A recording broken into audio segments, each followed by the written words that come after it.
Welcome again. Maybe some other people will still join us in a few minutes, but I'm gonna start the briefing. Today's flight is from Old Bridge, where we ended last time, to Cape May County. It's a 84-mile trip as a bird flies, but of course we cannot, or we will not fly direct. First of all, let's check the weather. Here it is. I would say that it's kind of an interesting weather today. Of course, all those charts are from today's morning, but I checked and they are not significantly different, so I just kept them here. And uh, maybe they are a little bit different from one aspect, and I will just mention that. So first of all, let's check the clouds. We can see that the forecast was for overcast 3,500, probably like almost all the way there, to overcast to 2,800. And if you look like to the east and to the west, you can see that there is a very like much lower layer in the west. And if you look at this, and we will look at it also like in what is current now, the overcast layer is actually predicted like on this spot to be 006 or something like that. So it moved compared to what it was predicted in the morning. And I forgot to mention, sorry for my raspy voice, I have something on my vocal cords. And feel free to ask me anything during the when I'm speaking, so you don't forget to ask it. Winds are also a little bit funny today. The surface winds are around, I believe it's around 10 knots now at Old Bridge, and it should be similar along the route. The winds aloft, that's what is funny, because at 3,000 feet, and maybe it's better to check it like let's check the winds when I will go to the side, because I can show it. And then we have freezing level, the predicted freezing level, and now the 080 actually moved all the way to our location. So let's say flying at 6,000 should not be a problem, even though it will be in the clouds. Current METARs are, this is the nearest like station that the Old Bridge takes the information from. It will be very similar. Is like 175 magnetic, 11 knots, and it's almost like that when I'm loaded into the airport with some gusts. The visibility is, I don't think that we have 10 nautical miles visibility as of now. If I just switch to the simulator, where is my simulator window? Okay, I cannot find it. There it is. This doesn't seem to me like 10 miles visibility, to be honest. So, okay, I moved back. Interesting. All right. In any case, so that's kind of different. Yeah.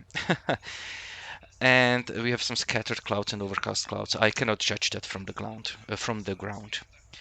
The destination currently has similar winds, little lower visibility. The rain is actually mentioned there, and much lower ceiling. Casey, that's like in the middle. Again, very similar weather. Let's jump into the weather here, and let's see. So, as I already told, okay, this is not helpful. The overcast, like lower overcast layer, actually moved a little bit east from what it was predicted in the morning. But here we are still all right, and even if I go 1 hour ahead, it kind of skips here. So I guess there is some influence from the sea that it doesn't let this layer come closer. And what happened? Something happened. The wind layer was funny. So at surface, you can see it's very slow. At 3,000 feet, we have around 35 knots winds, almost a headwind. If I go to 060, it's a little bit slower. It's only 30 knots. and even higher, it's slower yet. So we have slower winds as we climb. When I check icing on our route, or like predicted route, there is no real icing reported, and not even lower. And I would have one question for you if someone uses this. I was unable to find kind of temperatures on this GFA tool. The only place I was able to find temperatures is the winds forecast, where those temperatures are mentioned here. Does anyone of you know where to switch on temperatures in this tool? I think there's also a graphical mode for the winds and temps. Let me check real quick. Yeah, this I is the think I'm used this GFA tool, and it should be kind of it's under forecasts and then winds dash temps. There should yeah, be a map view above. yeah. There's like these plots, or I have this, Yes, this exactly. I but can just like the oh, these are temperatures. yes, Ah, all right. Okay, I was confused then. All right, thank you very much.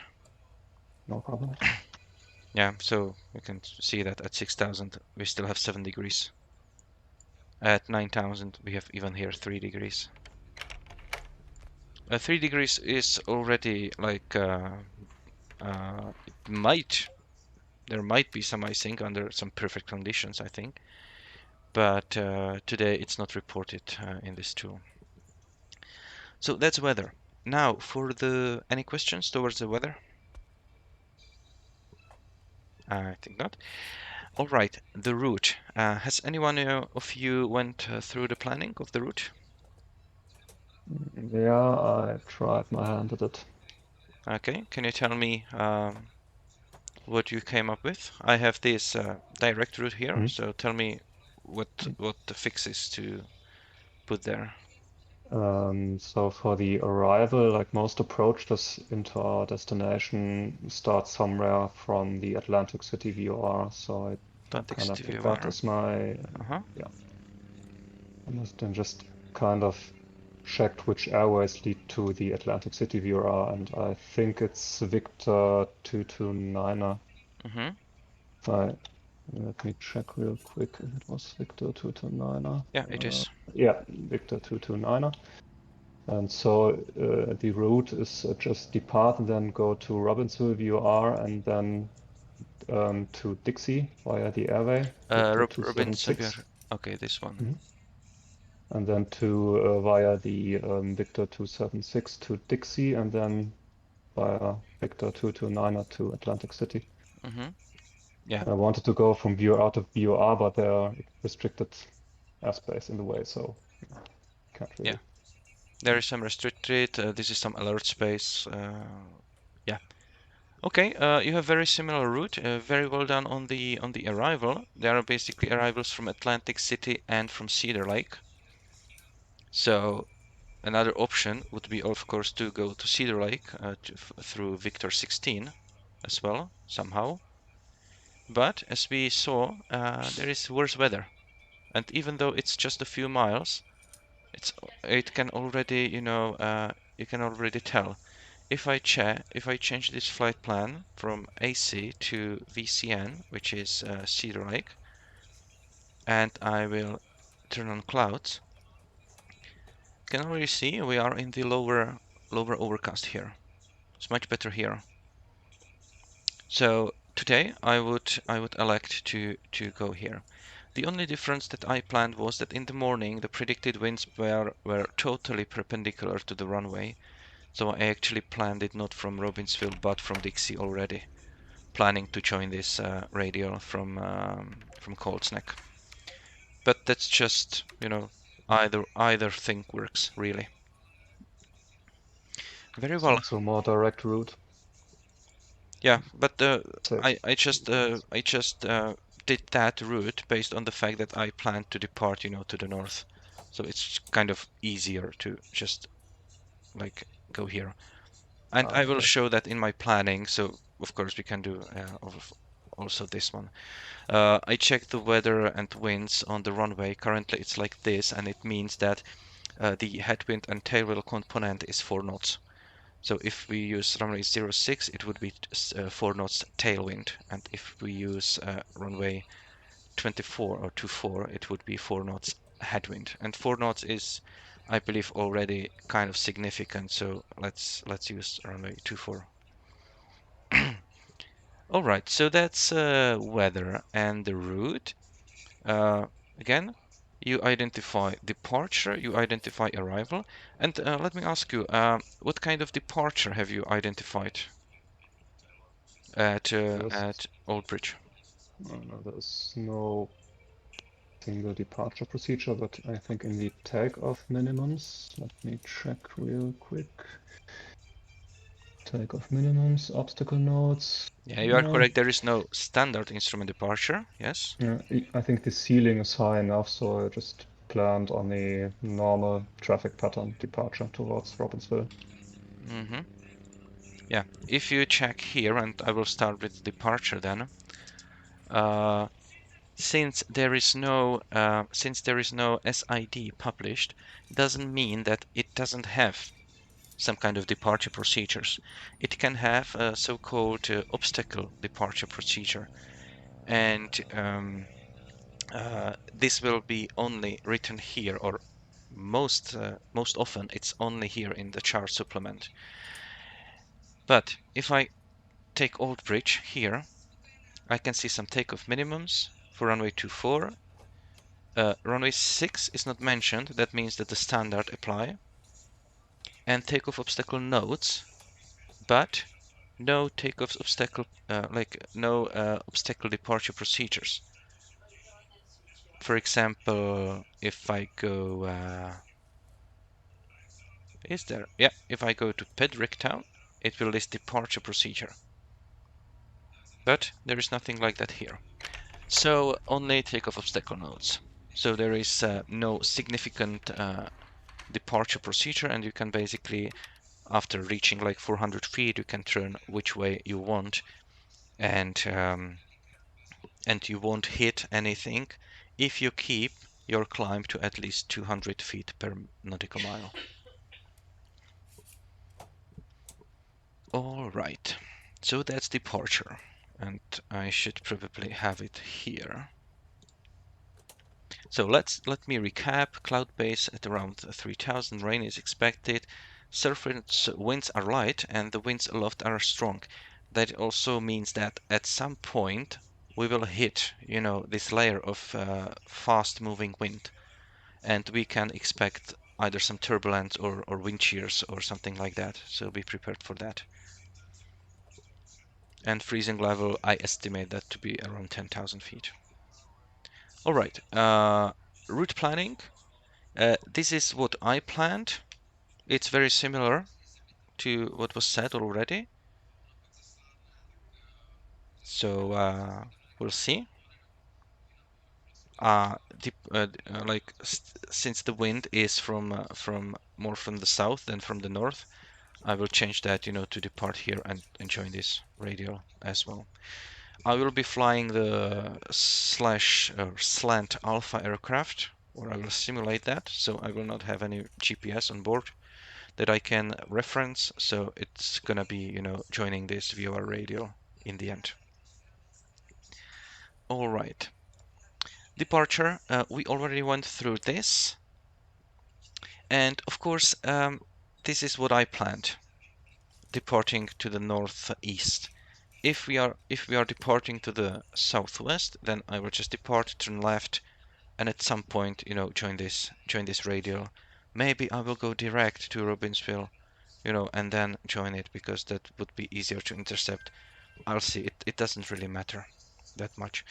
You fly what you planned. Now for the call signs, and I'm sincerely hoping that this New York approach will still be there. I'm here, so we are within their jurisdiction. So unless we want to depart VFR, which we can if the conditions are good, then we need to contact them for the clearance. Let's see how that goes, because they might just log off before we have a chance to go. They have been there for 2.5 hours, so we'll see. Maybe we'll have luck enough. So for that, radio calls and the departure from the uncontrolled field is a little bit different from the departure from the controlled field. The clearance delivery normally in real life you would just take a phone because the radio reception on the ground might be quite poor, so you can file it via a phone. But here we would do something like New York approach, November 123 Alpha Bravo, at Old Bridge, IFR to Cape May. And that's all that you need to say, because you would have already you will have your plan already filed, so they can pull that plan and they can find you. Saying that position is just a courtesy to them because they have a big screen and they might be able to better find you if you tell them where you are. And they will reply something like November 123 Alpha Bravo, New York approach, cleared to the Cape May airport as filed, climb and maintain your altitude, let's say 6,000, departure this frequency, squawk 1234, hold for release. And of course you need to make notes and you need to repeat that. Hold for release means that they will expect you after you read that back, and they will tell you read back correct. They might tell you advice ready for departure or something like that. And when they do, you are free to actually change the frequency to advisory to Unicom, because you need to be on Unicom to taxi on this field. You need to be on Unicom for takeoff and so on. So you will change that, and when you are ready for departure, you are at the runway threshold. You will contact them again and say something like New York approach, November 123 Alpha Bravo. Again, Old Bridge, runway. I don't think you need to say the runway, but you can. Runway 24, ready for IFR departure. And that's actually telling them that you are now ready, and they can issue you the clearance. And they will do so in. This is not like the only way how they can do it, but this is like the long way, long version. So they can tell you something like November 123 Alpha Bravo, New York approach. Time now is 2020 Zulu. Released for departure. Clearance void at 2025 Zulu. If not off by 2025 Zulu, advise on this frequency of intentions by no later than 2035 Zulu. Report airborne on this frequency. Change to advisory frequency approved. It's a mouthful. And what you need to, or what you should repeat, is the clearance void time, so they know that you understood. So you will repeat something like November 123 Alpha Bravo is released for departure, clearance void at 2025 Zulu, contact you at 2035 Zulu if not airborne, frequency change approved. And that's all you need to report. You don't need to tell it word by word. They need to know that you understood when the clearance is void, and and by which time you should contact them. The clearance void, like clearance voidance, is there for a very specific reason, and that is the one in and one out rule to uncontrolled fields. There can ever be only one aircraft either departing or arriving or being cleared for an approach to a particular field.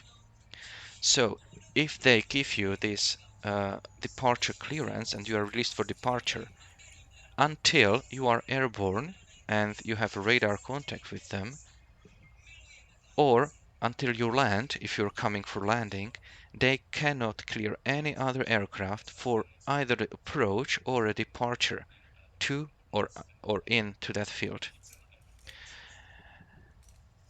So if there is like a single aircraft on the field, they can even give you that clearance for departure already with your IFR clearance.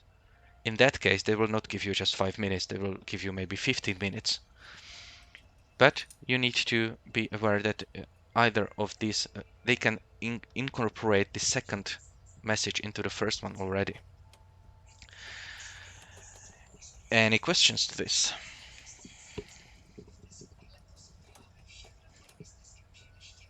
Nope. So when you then change the frequency, you will change when you are allowed to change the frequency, you will change to Unicom, and you will make standard, calls to the advisory, like taking off that runway and so on. When you are airborne and you are out of the pattern and you announced, on the advisory that you are out of the pattern, only then you will change back to New York approach and tell them, November 123 Alpha Bravo, 1,000 or 2,000 feet climbing 6,000 or something like that. All right, the en route portion. Yeah, I already described one in and one out rule. Currently, there is no kind of controller at our destination or covering our destination, so we will treat that as a normal approach to uncontrolled field, and it will also allow us to like multiple aircraft to fly the approach. Otherwise, once you are cleared, you cannot fly it. The another cannot fly it. And maybe I'll just mention that if we were under ATC control, then before, like just after clearing us for the approach, and we were already like in a range that we should be talking on the advisory frequency, then they will say either of those two things, either like report IFR cancellation or missed approach on this frequency, change to advisory frequency approved. Again, you can just tell them, Wilco change to advisory frequency approved. Or they can give you like more information or something like no traffic observed between you and the airport, report cancellation of IFR on the ground or in the air on this frequency, radar service is terminated, change to advisory frequency is approved. And now it's important when you are coming in to well, I will tell it on the arrival. When you are Oh, sorry, I will tell it now. When you are coming in into the uncontrolled field, and if the weather is good enough, you are on the approach and you already see the runway, there are no clouds, no danger that some clouds would just sweep in. It's again courteous to actually cancel that IFR already in the air, because once you cancel that IFR, that means they can clear another aircraft for the approach.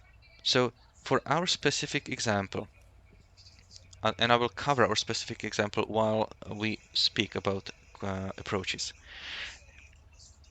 Now we have several approaches. The winds again should be from the south, so runway 19er looks like the best option. And there are basically three approaches that you can use. There's an RNAV approach, there is a localizer approach, and there is a VOR alpha approach. The first two are approaches for the specific runway. It will align with the runway. VOR alpha is the approach that will not align you to any runway. The only maneuver you can do to land on any runway is to circle to that runway. And circling doesn't mean that you need to do circles. It means to do any maneuver that will put you onto the runway.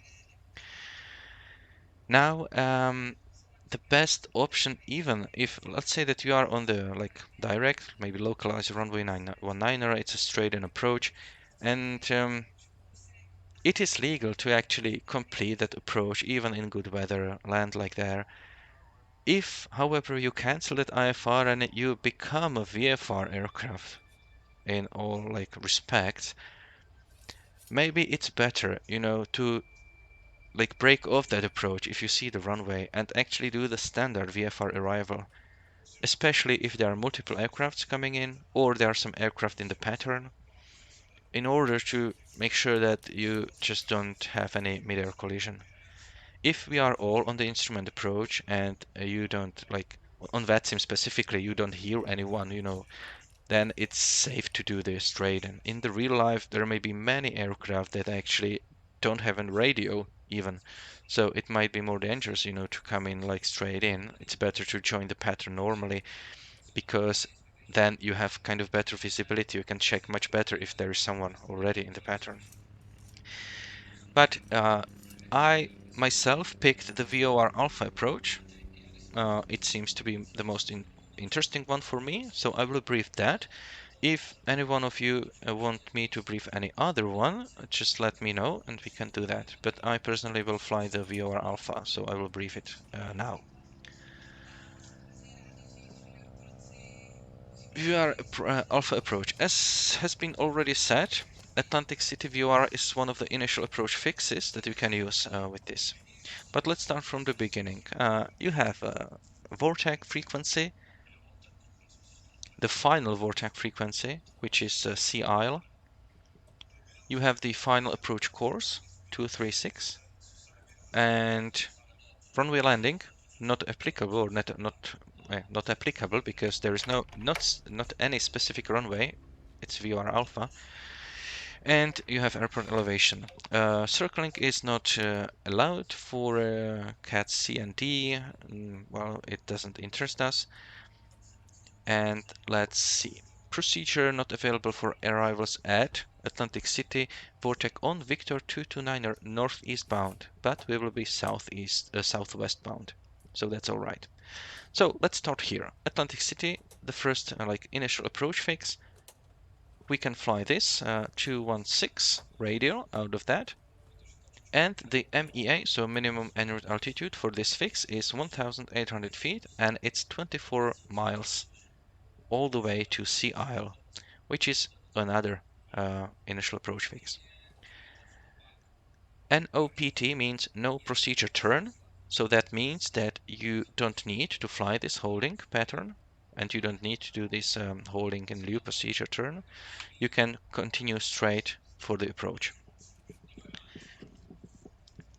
When you reach Sea Isle, then it's 236, and you go to the field. And as you can see, it's not aligned with the runway. So as soon as you see the runway, you can either do this approach, join maybe the left base of runway 19er and land, or you can already here turn and go for a longer final, or you can just overfly the field, check the conditions, and land on any runway that you seem best that seems best to you. When you're doing the circling maneuver, really any kind of maneuver that puts you on the runway.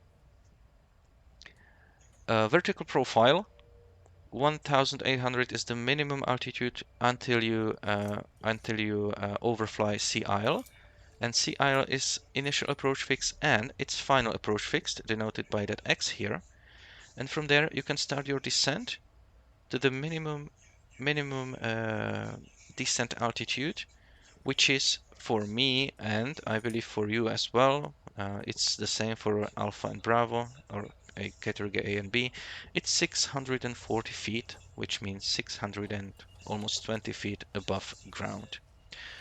The current weather at our destination says that we have scattered at 600 feet and broken at 1,500 feet.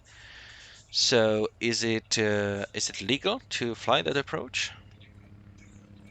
This is below minima, this is above minima, this is above minima. Anyone tries to venture? Is it legal to start that approach?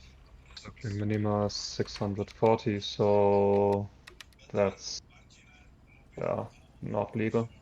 Should be, no, wait, stop. That's broken 1.5 if I see correctly. Then it should be legal. Yes, it is legal. The lowest ceiling is broken layer here. This is not a ceiling, so it doesn't count. Yeah, I misread. I have it too small on my screen. That's all right. Okay, so as of now, it is legal. However, since we have a ceiling below 2000 feet, we should also search for an alternate for our flight tonight. But let get me back to presentation, and this is the arrival.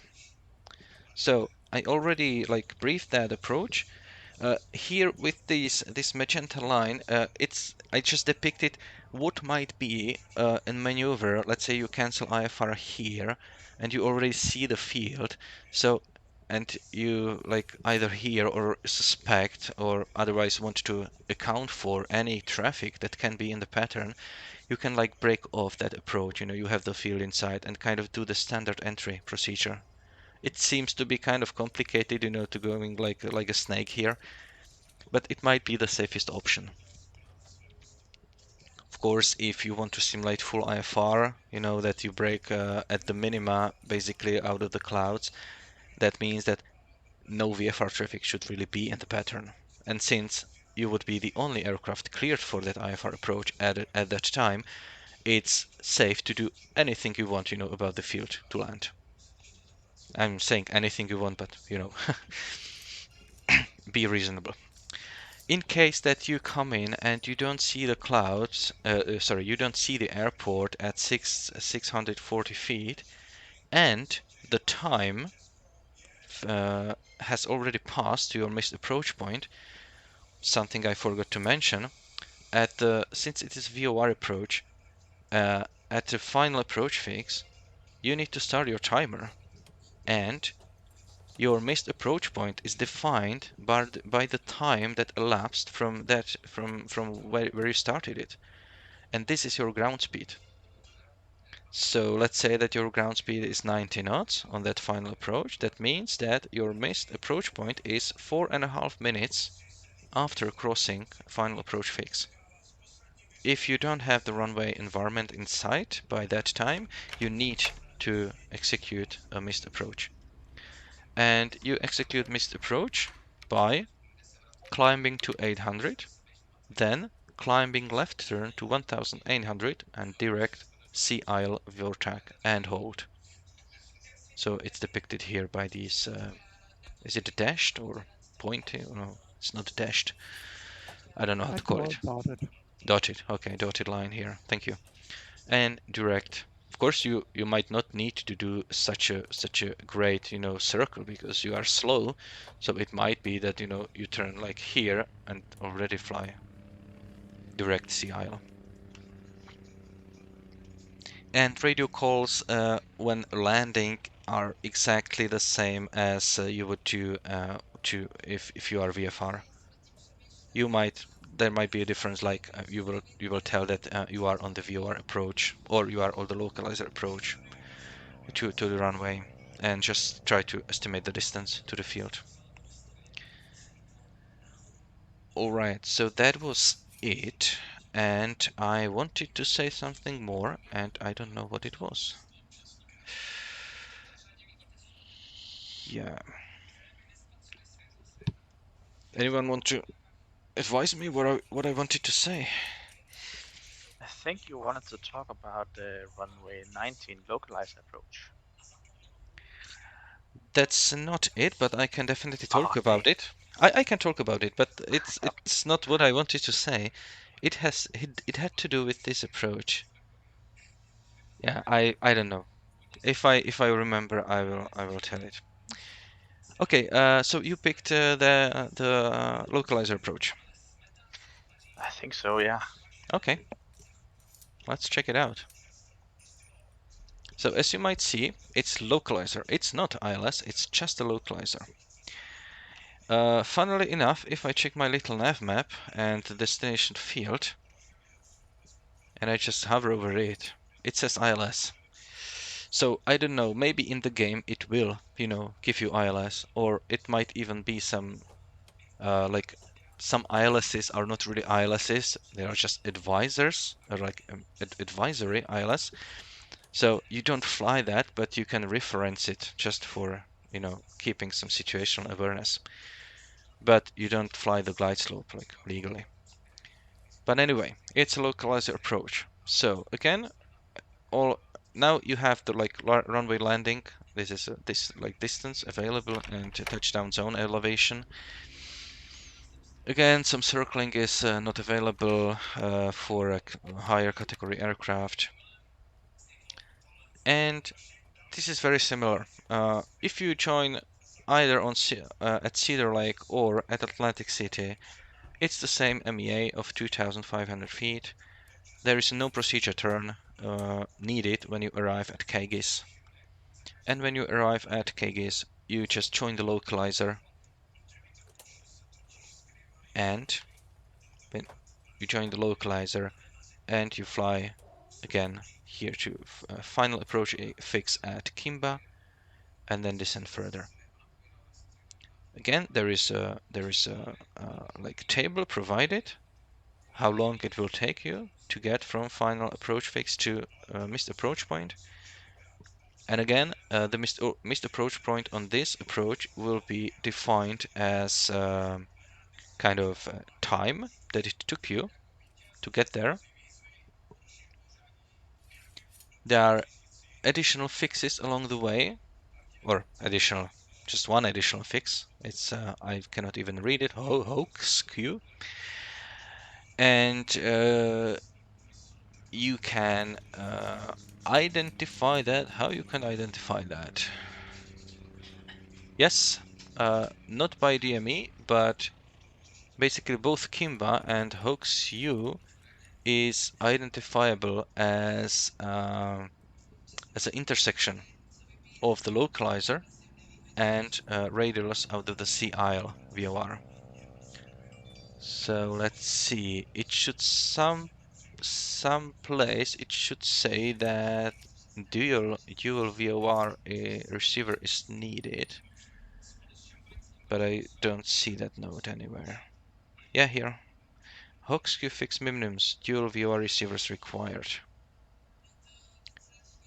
But I don't understand how you identify this KIMBA. Because the final approach, you maybe don't need to identify it. But this one you need to identify. Why is dual VOR needed if you're just checking the 244 radial for HOXQU? 244 radial. No, you don't fly this. You cannot fly this 244 radial.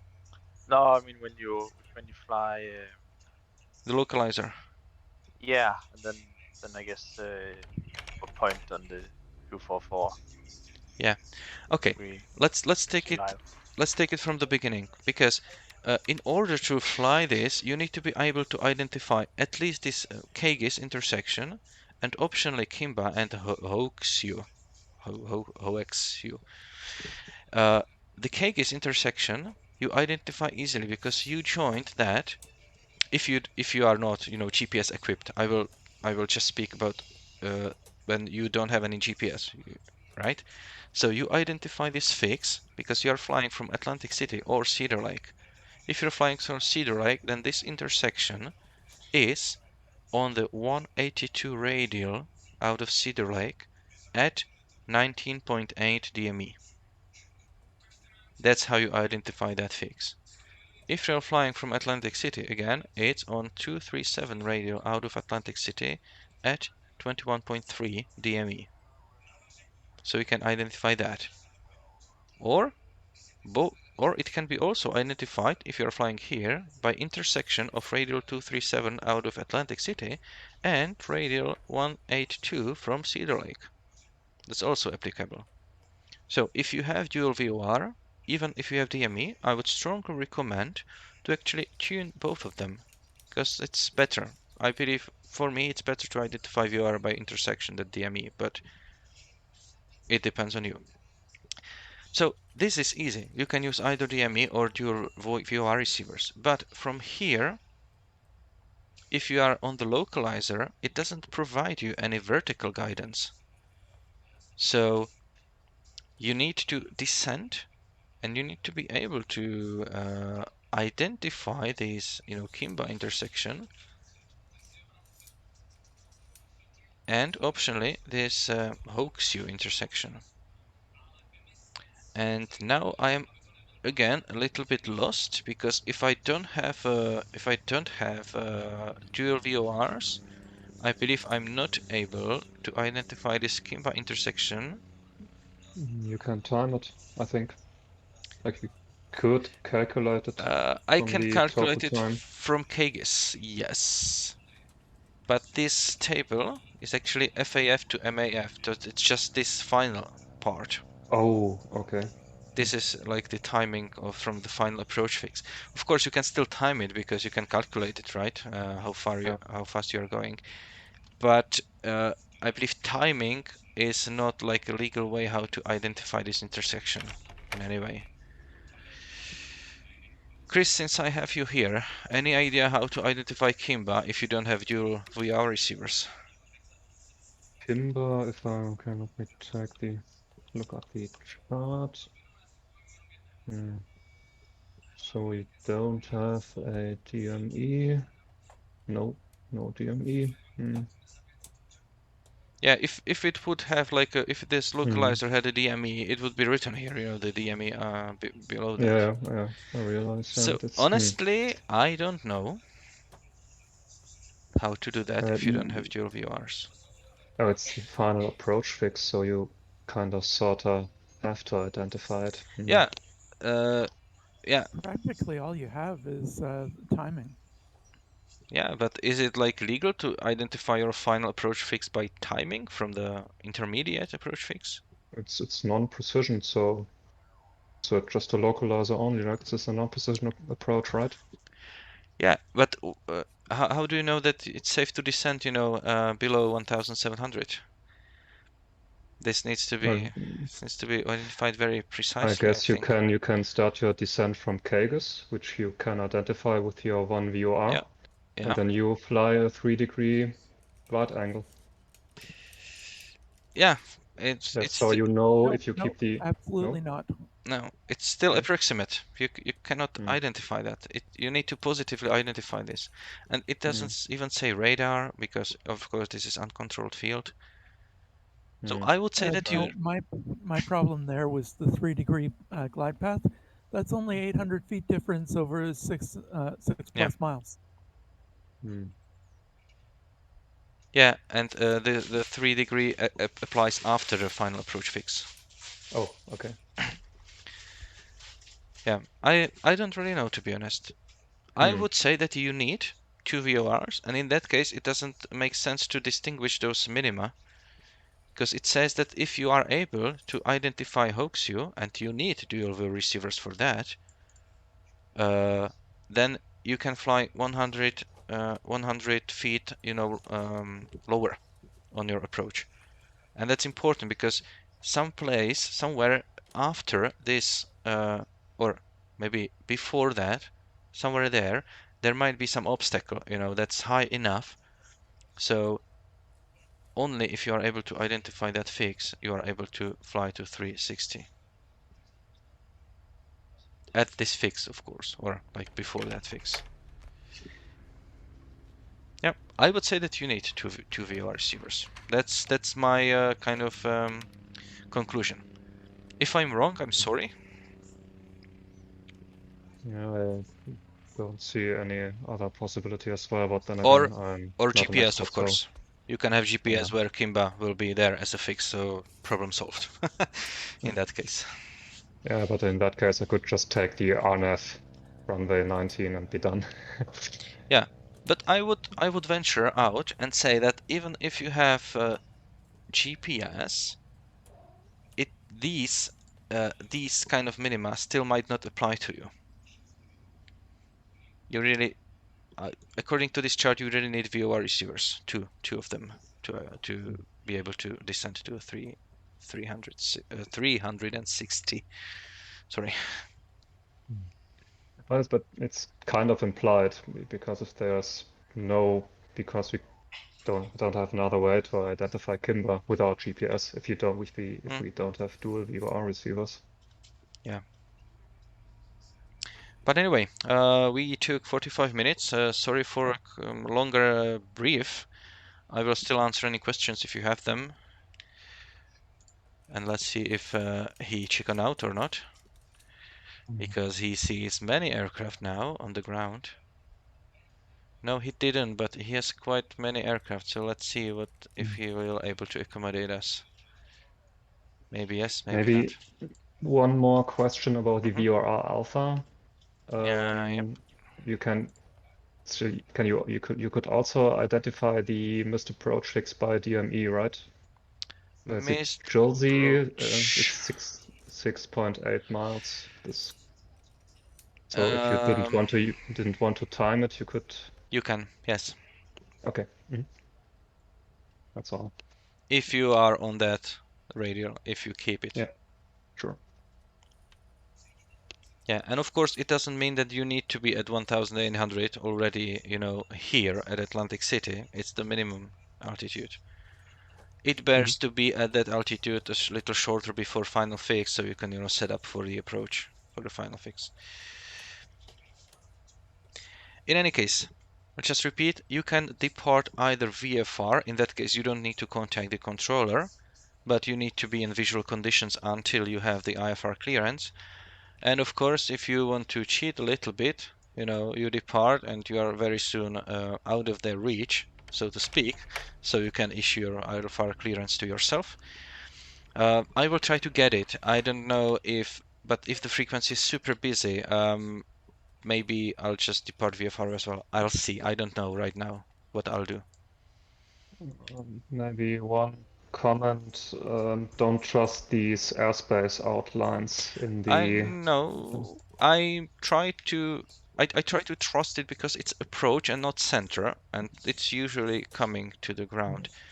Yeah, I had a similar situation Uh-huh. just yesterday where I had an Okay. approach controller online. I departed from an uncontrolled field and I was way away from the approach controller's airspace, but he sent me a contact me after I departed, so What's I happening? was within his airspace even though the map didn't show it. Okay. So In any case, if you contact them and they tell you that it's outside of their jurisdiction, then yeah, problem solved. I just went without asking. That was my mistake. All right. So I stopped the recording of this briefing, and I will stream the flight. So for anyone that doesn't want to fly for any reason, even though I strongly encourage you to do fly, you can watch the stream that I will put up as soon as I stop this recording.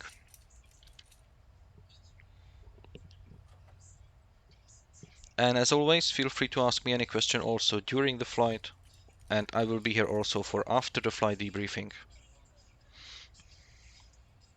So happy flying, and see you at Cape May.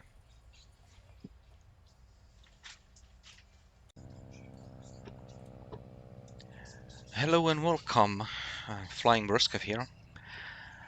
Today flight, we are having a VATSTAR group flight with friends. I already did the briefing, and if I'm successful, I will attach it to this video before I upload it to YouTube. So I will not repeat myself very much, just saying we are flying from Old Bridge to Cape May. We should have an ATC coverage for departure, but sadly not after. It's an IFR flight due to the weather. And I'm gonna go and set up. Yeah, I texted here into the fence a little bit, which is unfortunate.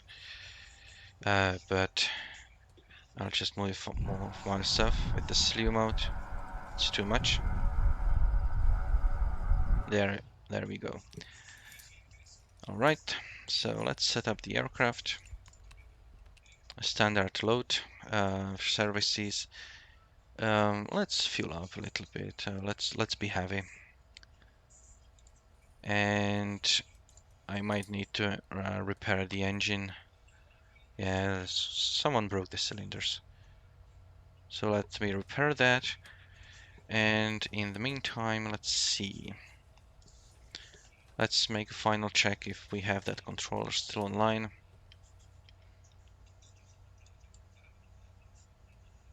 Yeah, they're still online. Your approach. They have quite a few aircraft. I'm hoping they will be able to accommodate us, but they control all those fields also on the ground, and deliveries, it might be difficult.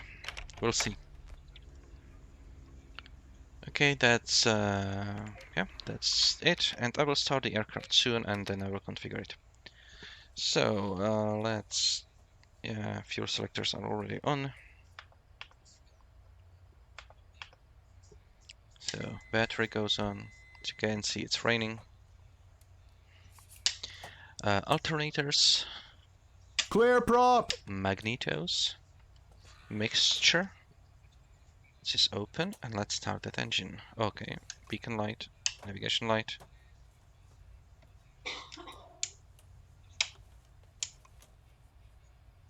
Okay, this is not good. Just doing toggle.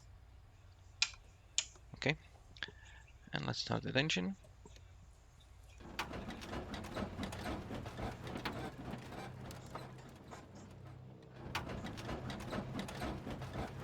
And avionics. Lower to 1000 RPM or below. We'll need to turn on lights.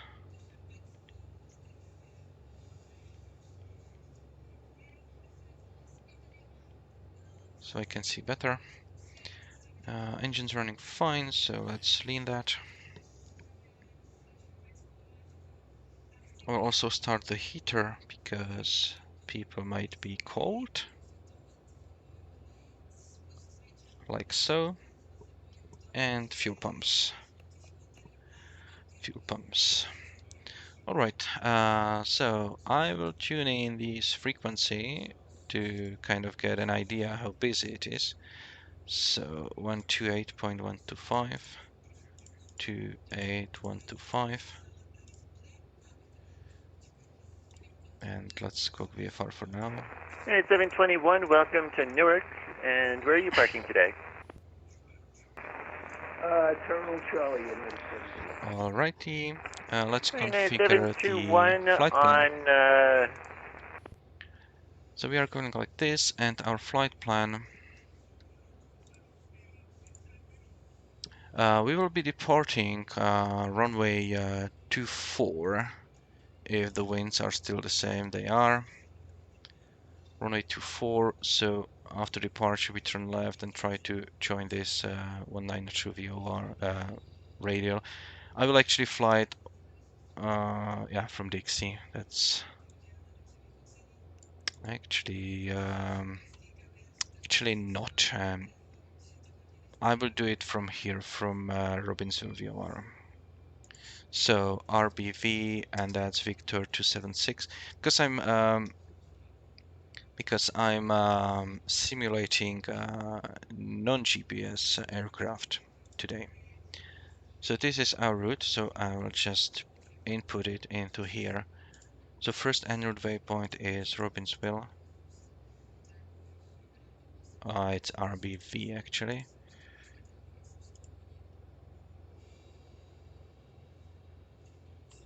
And let's pick the current one, this one. I'm not flying 7,000 miles. Then along LOC RWY, and it's gonna be Victor 276. Victor 276, and to Dixie. I need to wait, it will load.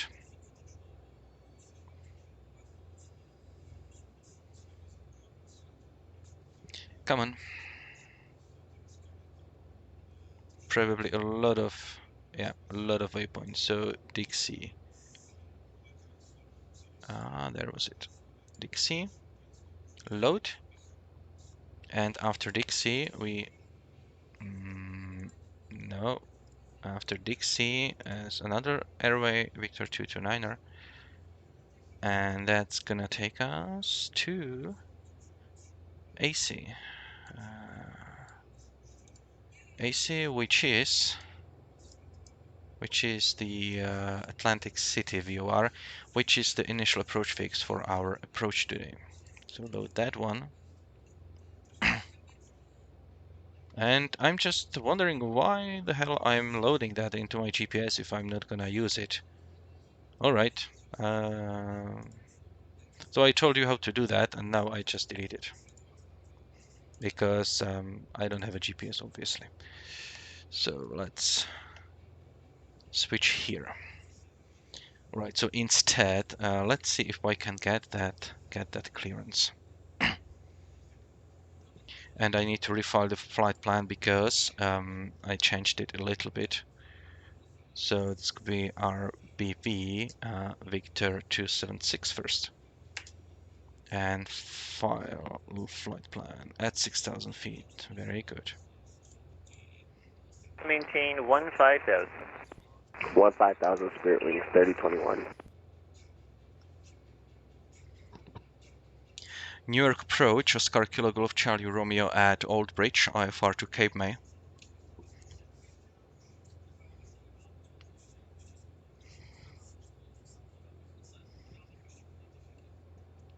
Oscar Kilo Golf Charlie Romeo, New York approach. You're cleared to the Cape May Airport. The radar vector is Robbinsville VOR, then is filed. Maintain 3,000. Spec 6,000, 10 minutes after departure. Departure with me, squawk 1607, and hold for release. Cleared to Cape May via radar vectors to Robbinsville VOR, then as filed. Climb and maintain 3,000, expect 6,000 after 10 minutes. Departure frequency with you, squawk 1607 and hold for release. Oscar Kilo Golf Charlie Romeo. Oscar Kilo Golf Charlie Romeo, your readback is correct. Advise when you're number 1 at the runway and ready for departure. Change to advisory frequency is approved. Change to advisory approved. Oscar Kilo Golf Charlie Romeo. New York approach, United All right. 1444, ready to take. So I got my clearance. That's good. So 1607. That goes into the box. And now I will configure the necessary stuff that I need. So first it's gonna be Robbinsville, and I will get vectors to Robbinsville. So Robbinsville is 113.8. It's already there. Let's verify that it is Robbinsville VOR. Very good. The course that I will be flying out of that is 122. So I will already tune it to 122. The heading for departure is 24, I believe 237, if I'm not mistaken. Let's quickly check. This is Old Bridge. Yes, Old Bridge, and the runway 24 is 237 magnetic. Very good. 237, that's departure runway.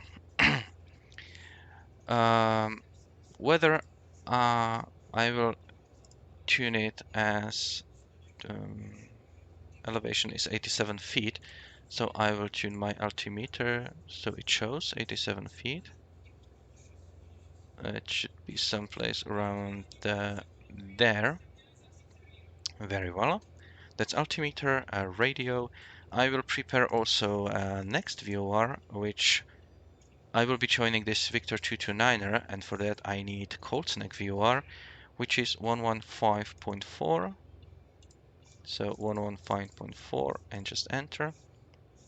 I will also configure that 115.4 here into the second box, and I will configure the 192 radial here on the second one.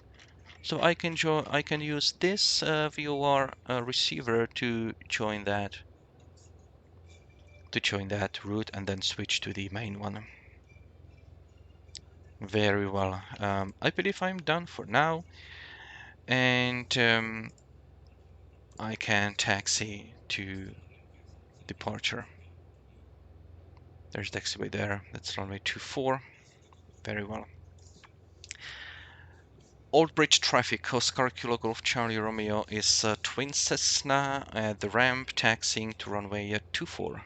Old Bridge.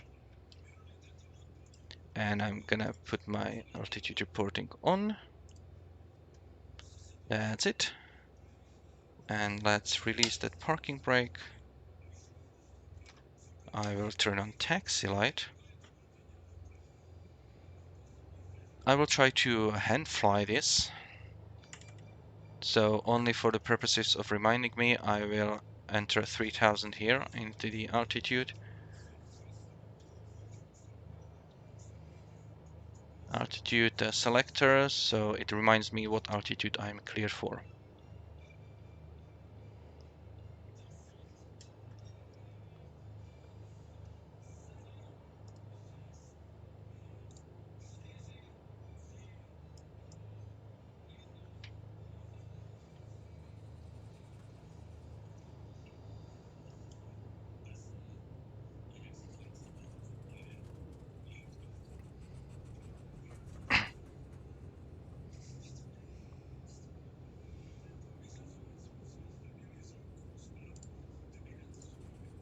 We'll put this on my second screen so I can reference it.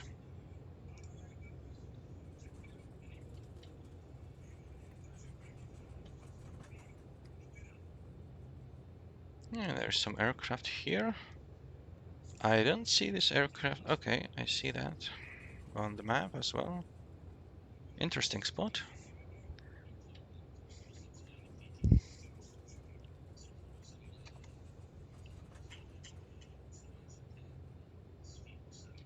Right. I will do my run up. So parking brake on, mixtures in. 1700 RPM.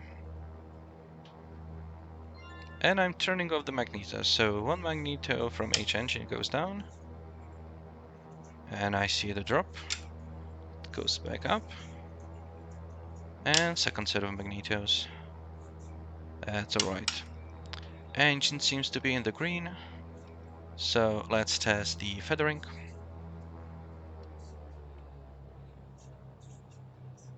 Looks good. Going back up.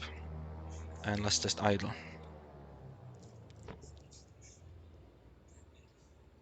Engine's still running. Traffic, November 36 X-ray, takeoff runway 06, straight out departure, Outbridge. Okay, so someone is going for runway 06.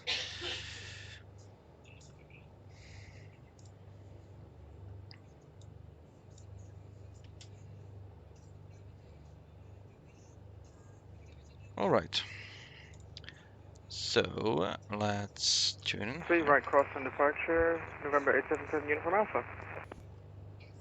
New York approach United 181, looking for IFR to St. Martin. 2081, New York approach. You are cleared to the St. Martin Airport, Newark 4 departure. The vector is LV, then is filed. Maintain 2500. Select flight level 370, 10 minutes after departure. Departure is with me, squawk 1542. Newark 4, then LV. Maintain 2500. And expect 370, 10 minutes after. Can you repeat that squawk for United 181? 2081, squawk 1542. 1542 for the squawk, United 181.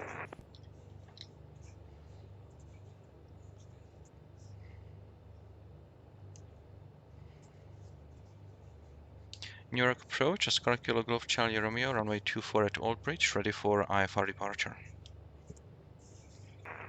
Kilo Golf Charlie Romeo, stand by. I still have one aircraft airborne, hasn't left the airspace yet. Roger. New York approach, November 36 X-ray, upwind runway 06, climbing 3000 on heading 06060 at 1400. 36 X-ray, radar contact, and altitude check. Turn left heading 270, climb and maintain 6000. Turn left heading 270, climb and maintain 6000, November 36 X-ray. My apologies, number 36 X-ray, you requested only 4000. Your partner's requested 6. Climb and maintain 4000. Climb and maintain 4000, November 36 X-ray. Number 877 Uniform Alpha, radar contact, the altitude. Passing 500, So now we are waiting climbing for that 1500, release. November 877 Uniform Alpha. 877 Uniform Alpha, thank you. And are you going direct Kennedy, or are you going to fly around a bit and then eventually land at Kennedy? Just go direct Kennedy, November 877 Uniform Alpha. 877 Uniform Alpha, the Kennedy Airport currently at your 10 o'clock, 6 miles. Advise if you have the field in sight. We're looking for the field, November 877 Uniform Alpha. 877 Uniform Alpha, turn left heading 180. The field will, as you come around, will be at your 12 o'clock. 180 at my 12 o'clock, November 877 Uniform Alpha. Okay, the aircraft at Old Bridge ready for departure. What was the call sign? It's Oscar Kilo Golf Charlie Romeo, runway 24. Oscar Kilo Golf Charlie Romeo, you're released for departure. Clearance, if not, release to departure. Clearance void at 2050 Zulu. If not, go off by 2050 Zulu. Advise me of your intentions no later than 2055 Zulu. The time now 2040 Zulu. Contact me airborne on this frequency, passing 500. Change to advisory frequency is approved. Released for departure, clearance void at 2050 Zulu and contact you at T055 Zulu if not. Departed and contact you on this frequency passing 500 feet. Oscar Kilo Golf Charlie Romeo. Number 36 X-ray, proceed direct Robbinsville VOR and on course. Direct Robbinsville and then on course. November 36 X-ray. Okay, he didn't give me New York frequency approach, change United approved, but I will 1444 just ready assume. to go to.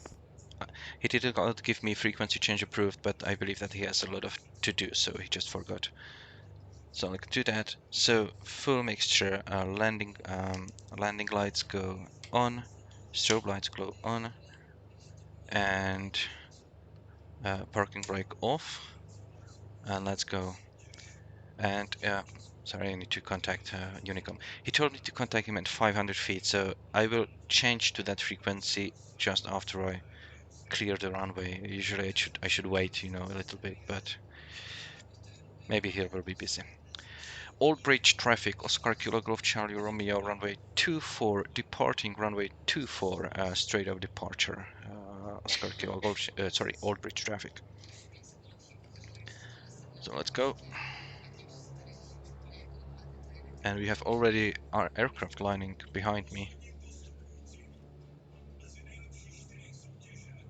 So nobody here.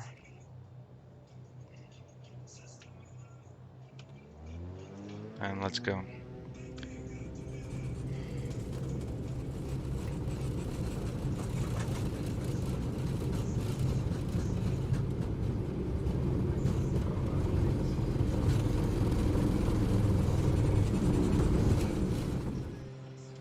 And gear goes up.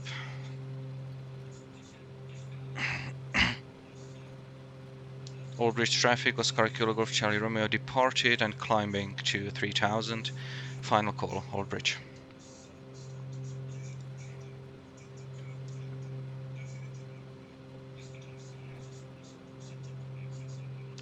New York approach, Oscar Kilo Golf Charlie Romeo, 800 feet, climbing 3000 on heading 240. Oscar Kilo Golf Charlie Romeo, radar contact. Let's see, turn right heading 270, climb and maintain 3000. Turn right 270, climb and maintain 3000, Oscar Kilo Golf Charlie Romeo. United 1444, radar contact, altitude. Okay, Out ease of up on those 1,700 engines. for 2,500. And 1940, United 1444, proceed direct Dixie, climb and maintain 11,000, 11,000. 1,000 and direct Dixie for United 1444. So we are flying on Number instruments now. 877 Uniform I don't see Alpha, anything. wind 140 at 12, runway 22 right, clear to land. Runway 22 right, clear to land. Thank you very much. 877 Uniform Alpha. New York JetBlue 419, reaching Foxtrot, right to taxi, to the right. Turning off fuel 419, pumps. runway 22 right, taxi via Foxtrot, Echo, cross runway 31 right at Echo. Fox Echo cross runway 31 right and Echo, JetBlue 419. Kilo Golf Charlie Romeo, for traffic I'm going to have to keep you on that heading for a little bit. The traffic currently off your left wing at 4,000, less than a mile, proceeding southbound. Yeah, negative contact, I'm in the clouds, Oscar Kilo Golf Charlie Romeo. No worries, just maintain the heading, and once you get a sufficient separation, I'll turn you on course. Yeah, of course, heading 270 for me, Oscar Kilo Golf Charlie Romeo. New York approach United 181 ready for taxi. Okay, so now we are at 3,000. So let's level off. Okay, 2081, runway 22 right at Whiskey, taxi via Alpha Kilo Romeo Whiskey. I turned off the landing lights. 22 right, Alpha Kilo Romeo Whiskey, United 181. So currently we are flying on the vectors, so we are not joining anything yet. Oscar Kilo Golf Charlie Romeo, climb and maintain 6,000. Climb and maintain 6,000, Oscar Kilo Golf Charlie Romeo. Okay, so we got our next climb, so let's again bring the power on. And I'll try to climb at like roughly 120 feet. It's just a cruise climb for this aircraft that all the performance is calculated on. So I'll pitch for that speed. I'll try to maintain that. Slow down a little bit. So flying, hand flying this airplane just on the instruments. Oscar Kilo Golf Charlie Romeo, turn left heading 220. Left heading 220, Oscar Kilo Golf Charlie Romeo. Okay. Hey, 1444, you're leaving my airspace. New York Center is offline. Radar service terminated. Frequency change approved. Enjoy the rest of your flight. Over to Unicom, thanks for your help. So 220, a little overshot. Center Flight 115 is ready taxi. Okay. Clear 115, runway 22 right. Taxi via Alpha Delta Bravo Charlie Echo. Cross runway 31 right at Delta Bravo. Okay, so what I'm doing when climbing, Okay, I'm Alpha Delta adjusting, Bravo Charlie Echo, cross 31 right at Delta Bravo for Flight 115, thanks. I'm adjusting my throttles to keep on the top of wind the check green for arc, 877 Uniform Alpha. and of course my 877 mixtures. Uniform Alpha, wind 140 at 12. Copy that, 877 Uniform Alpha. Oscar Kilo Golf Charlie Romeo, proceed direct Robbinsville VOR. And direct Robbinsville VOR, Oscar Kilo Golf Charlie Romeo.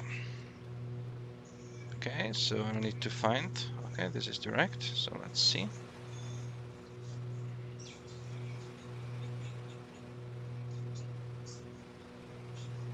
Yeah, and mixtures to keep my power at its peak.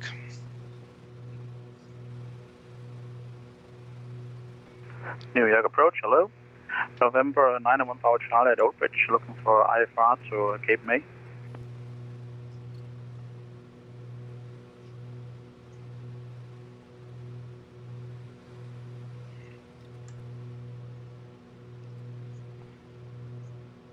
Okay, we need to apply some November wind 901 correction. Bravo Charlie, New York approach.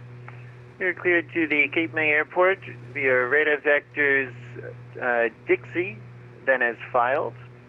Maintain 3,000. Expect 6,000, 10 minutes after departure. Departure is with me. Squawk 1610 and hold for release. Clear for Cape May, via radar vectors to Dixie, then as filed, out 3,000. Expect 6,000 in 10 minutes and departure with you, squawk 1610, November 91 Power Charlie. Number 91 Bravo Charlie, read back correct. Advise when you are number 1 at the runway and ready for departure. That's Change to 6,000 advisory feet. frequency is approved. Advise when number 1 at runway and change to advisory. 901 Power Charlie. 877 Uniform Alpha, welcome to Kennedy. Exit right on to Juliet if you can. Exit to the right on Juliet. So I already changed the 419, runway 22 right, line up VOR, and wait. but maybe it was too soon. Line up and wait, to See. try. Blue 419. New York approach, Baron Charlie Golf Lima Whiskey X-ray, holding short runway 24 at Old Bridge. Charlie Golf Lima Whiskey X-ray, you're released for departure. Clearance void if not off by 2100 Zulu. If not off by 2100 Zulu, advising of your intention no later than 2105 Zulu. Time now 2049 Zulu. Contact me everyone on this frequency passing 500. Change to advisory frequency is approved. Charlie Golf Lima Whiskey X-ray release for departure this time. Clearance void if not off so by I will already switch that 2100 and Zulu. turn to cut the corner, so to Frequency speak. change approved. Charlie Golf Lima Whiskey X-ray. Number 877 Uniform Alpha, taxi to the ramp via Alpha, straight ahead, join Quebec to the ramp. Alpha, Quebec, straight ahead to the ramp, November 877 Uniform We now Alpha. pass the VOR, W419, from wind 2 flight 140 switched. 12, runway 22 right, clear for takeoff. Clear for takeoff, runway 22 right, JetBlue 419. And there New we York go. approach, United 181, at Whiskey, 22 right, ready for takeoff. Very close to the VOR. 2081, wind 140 at 7, runway 22 right at Whiskey, clear for takeoff. Quick takeoff, 22 right at Whiskey, United 181. Thanks for your help today. Winds are very heavy from the south, so Approach November 877 Uniform Alpha, just so we're on the same page, we're talking about the General Aviation Terminal being the threshold for 13 right, correct? just so you have an idea, I will just briefly switch on the GPS maps to see the Hey, winds. 2081, hold your departure, three contact knots. New York departure on 119.2. So, 119.2, United 181. so I will need to fly a very like sharp wind correction angle, and it's just 15 miles, and I have set up this 192 radial out of the cold snake VOR that I should turn. So New York when this approach, Charlie Golf Lima Whiskey X-ray passing 1000. Charlie Golf Lima Whiskey X-ray radar contact, altitude as reported. Turn left heading 250, climb and maintain 6000. so when this Charlie Golf Lima starts Whiskey to X-ray is heading 240 at this converge, time. I need to Charlie Golf Lima Whiskey X-ray, proceed direct Robbinsville. Direct Robbinsville, Charlie Golf Lima Whiskey X-ray. Okay, as you can see, I'm flying maybe 15 or 20 degrees off, and I'm more or less maintaining this radial. Really strong winds, and hand flying the aircraft, so no autopilot. JetBlue 419, radar contact, say altitude. Passing 2000 for 5000. Thank you, JetBlue 419. Continue runway heading, climb and maintain 7000. And I should continue on runway heading, climb to 7000, JetBlue 419. And I should not expect any more like Charlie Golf Lima vectors. Whiskey X-ray, I'm sorry, did you give me a climb and maintain? Charlie Golf Lima Whiskey X-ray, climb and maintain 6000. Climb maintain 6000, Charlie Golf Lima Whiskey X-ray. So it should be 15 DME and also these conversions. As I said, I don't expect him to give me any other vectors. I will just Hey, very Kevin soon, 124 Heavy, New York approach, squawk 1564. just very soon get outside of his jurisdiction, so he'll just hand me over to Unicom. I expect. Hey, Kevin 1, I'm sorry, I threw you ahead. Kevin 124, radar contact 50 miles northwest of Lendy, flight level 230. Descend to cross Lendy at flight level 190. Expect vectors ILS 22 left approach. Descend flight level 190, ILS 22 left, Kevin 124 Heavy, and we have approach from Lima.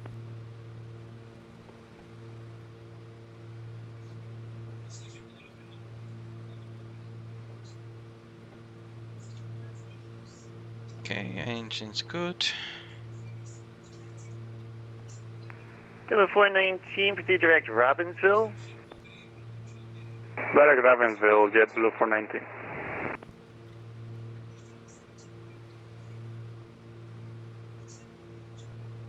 Approach, November 901 Bravo Charlie is first for departure at Oak Ridge, runway 24. Number 901 Bravo Charlie, released for departure. Clearance void at 2055 Zulu, if not off by 2055 Zulu. Advise of your intentions no later than I'm sorry. November 91 Bravo Charlie, clearance void at 2105 Zulu. If not off by 2105 Zulu, advise me of your intentions no later than 2110 Zulu. Time now 2054 Zulu. Call me airborne passing 500. And change your advisory frequency is approved. Release the void 2105 Zulu and contact no later than 2110. The needle is moving. We'll So contact I'll you turn. also at 500 feet. 901 Bravo Charlie. Not that much.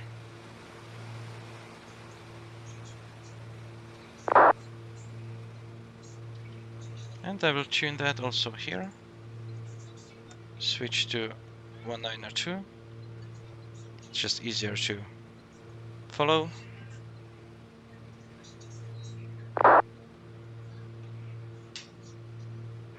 So 419 leaving my airspace, New York Center is offline, radar service terminated, frequency change approved. Have a good flight. Frequency change approved, JetBlue 419. Clear 115, wind 140 at 12, runway 22 right, clear for takeoff. 22 right, clear takeoff, clear 150.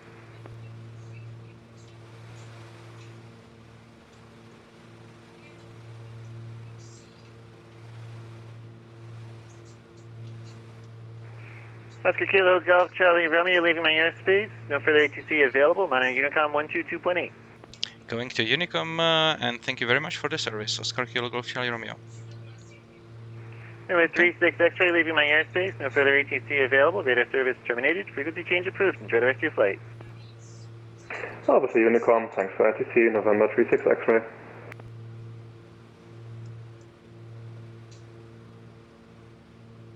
He's slightly ahead of me. So I'll switch to Unicom.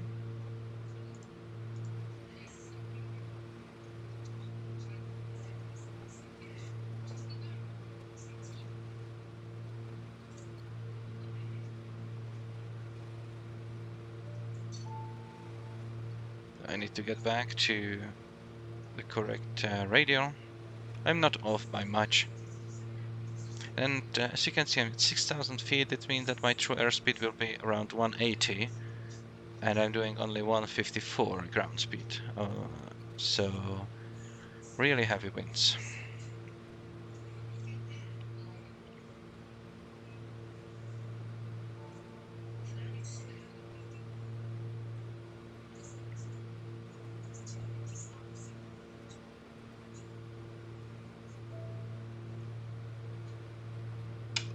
Should have turned that pitot heat on, so fix that right now.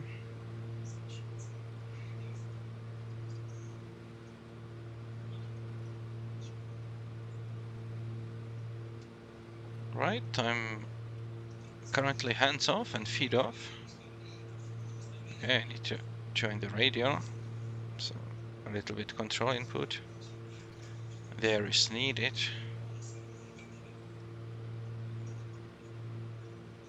As you can see, it's soup there. Soup here, soup there.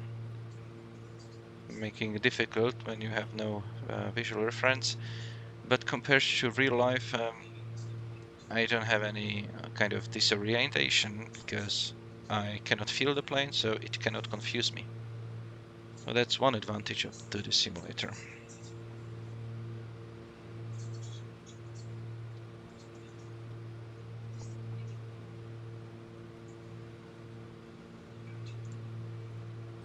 Alright, so in order for me to keep here,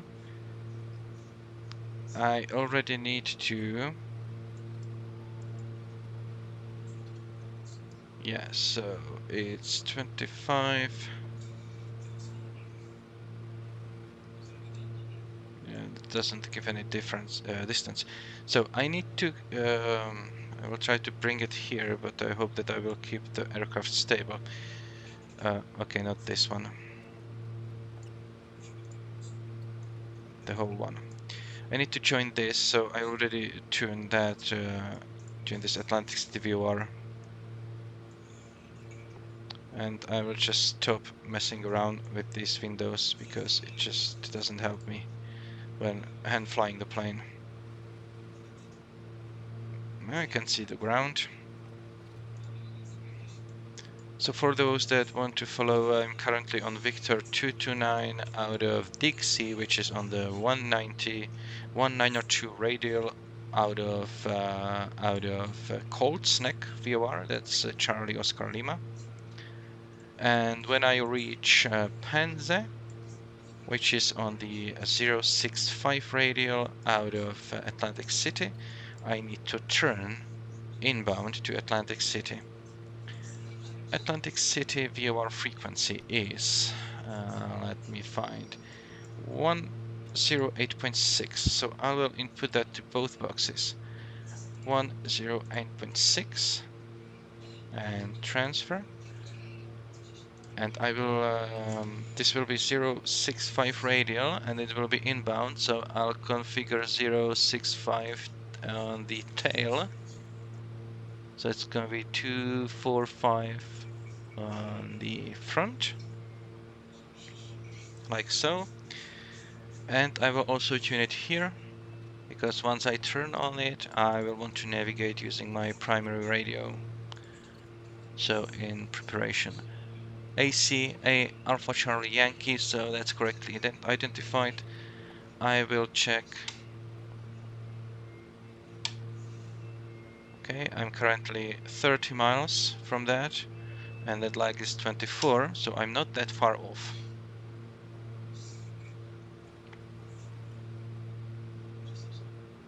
And there is my colleague at 4,000 feet.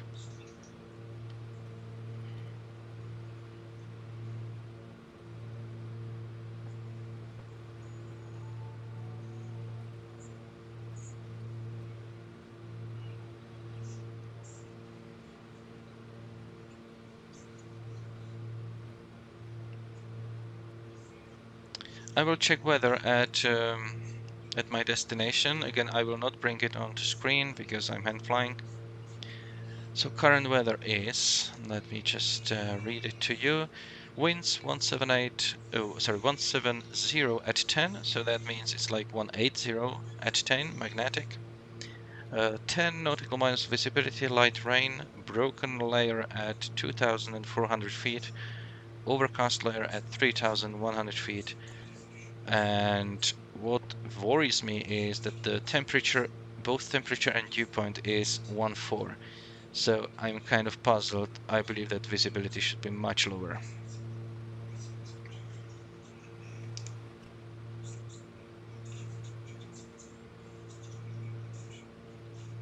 Okay, according to the second VOR, I have still not reached that radial.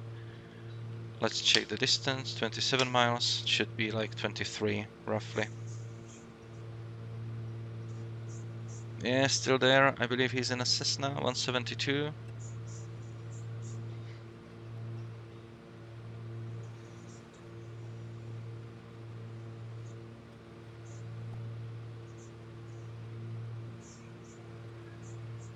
A little higher, so let's just reduce power a little bit to descent to 6,000 feet. Very slowly. And I keep monitoring that second VOR,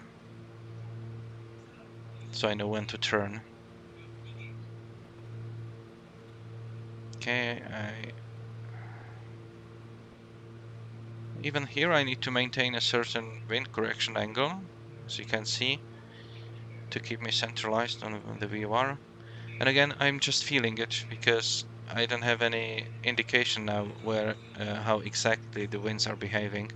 So from this I know that they are coming somewhere from the right. I don't know from where exactly, but according to the forecast it's almost direct headwind.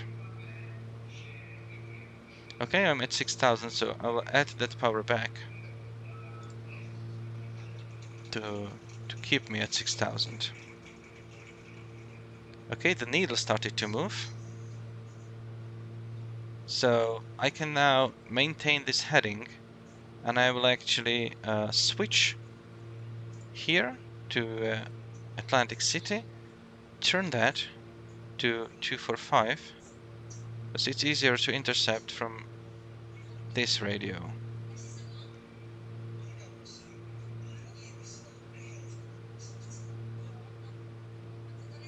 And since I already established what my wind correction angle is, I can just maintain that heading.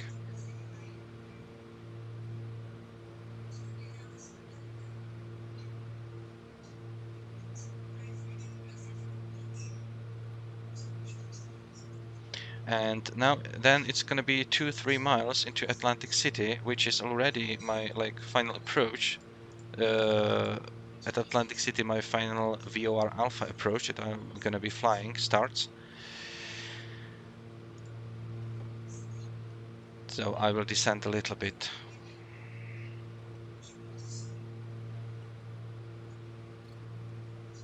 Okay, almost there, so let's turn in.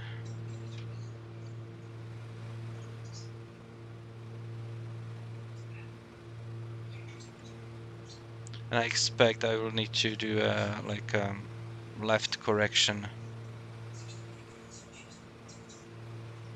So initially I will just go the radial heading, and the wind should push me to the to center that needle.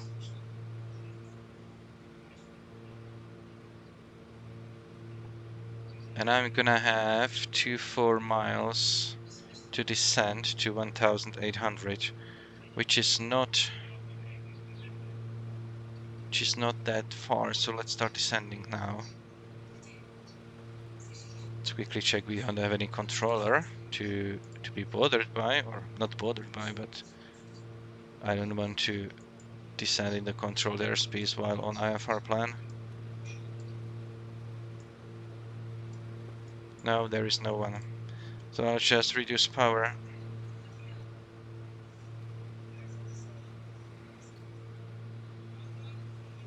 And I'll start descending. I'm now on a portion of the flight that allows me to fly as low as 2,100.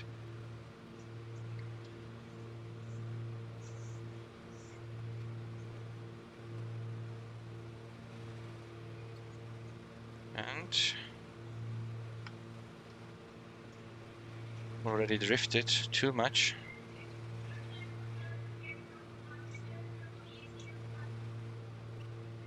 I will also need to tune in the seal VOR, because that's my final approach fix. So let's prepare the frequencies. It's 1148, 1148. Just prepare it. I will already tune it here. 1148 and transfer. And my final approach fix according to the VOR alpha plate into Cape May is 236. So let's go to 3. Okay, what I'm changing. Okay, not this one.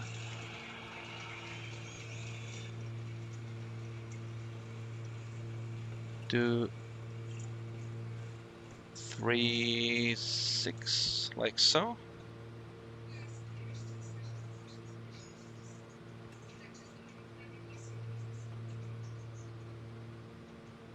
I hope that the weather allows to actually circle to land. According to the weather, I should break out at roughly what was it? 2,400 feet. The altimeter is 3025 at my destination. So let's verify what I have. 3025, that's correct.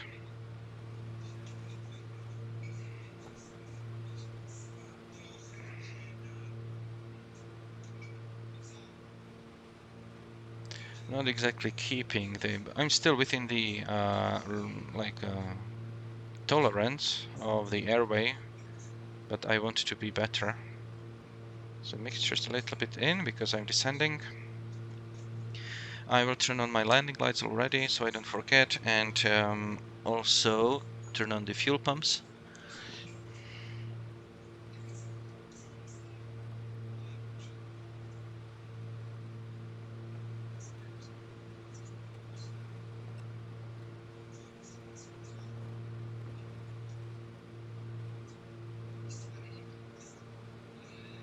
reduce that power.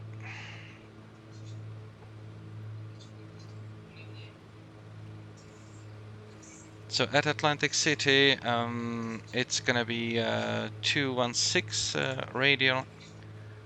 That will bring me to, okay, why I have started climbing. Some thermals, I guess.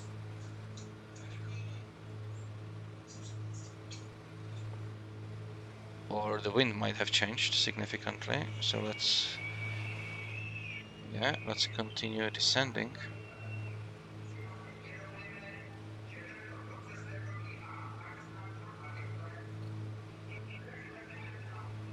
It's not as stable as if I were using the autopilot, but it would also be not such fun.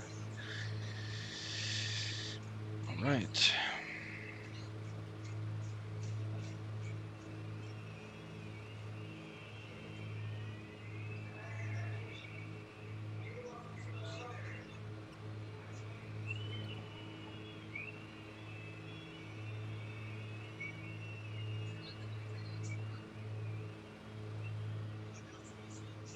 I'll try to help the aircraft with the elevator to stabilize on that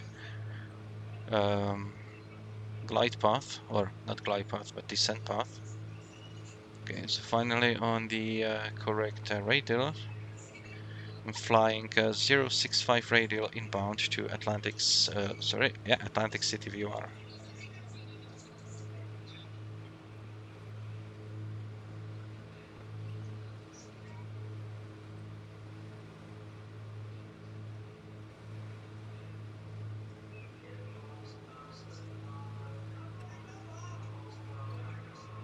I have started the descent quite earlier than I had to, but I was hoping to get below the clouds at some point. If the clouds are at... Actually, let's check the weather at Atlantic City as well. Atlantic City currently have a overcast at 029er, so 2,900 feet.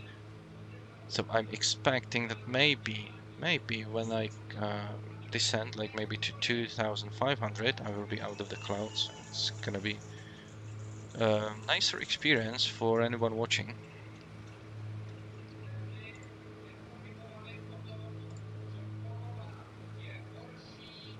I'm coming closer, and the VR needle starts to be quite sensitive.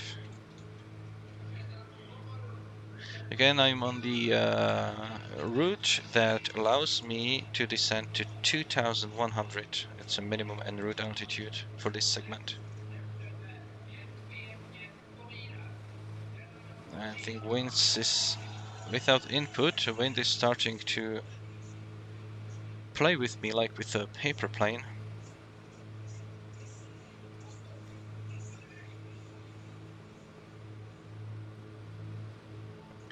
My ground speed is 145 and my airspeed is around 175.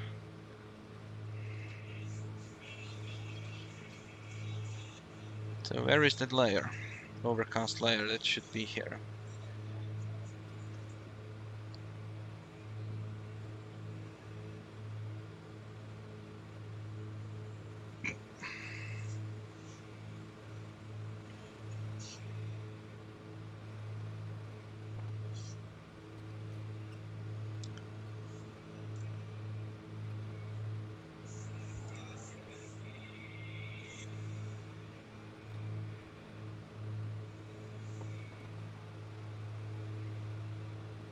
So it's gonna be 216. I'm very close now.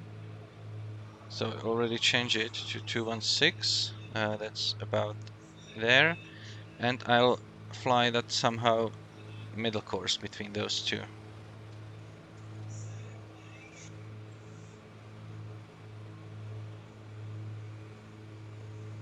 Starting to see some ground. Still not out of the clouds yet.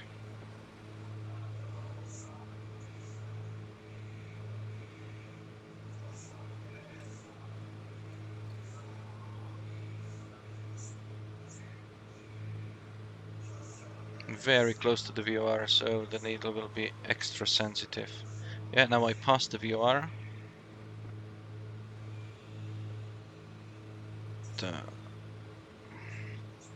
so now I can descend to 1,800 feet. And I will do so in an attempt to get out of the weather.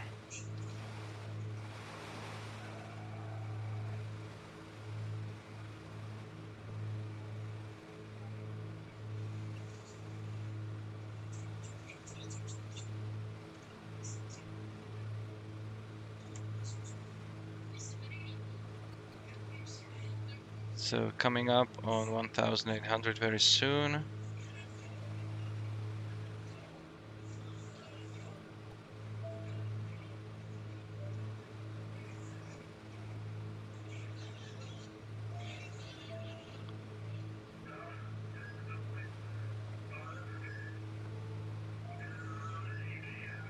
Okay, let's stay at this altitude.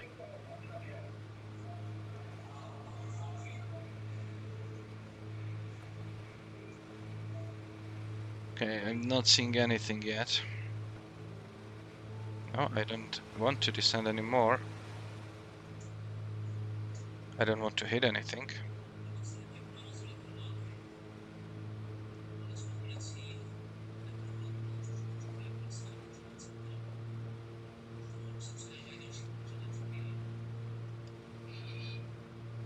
We'll prepare my timer there. Okay, no, that was not my timer. Okay, doesn't want to maintain this altitude.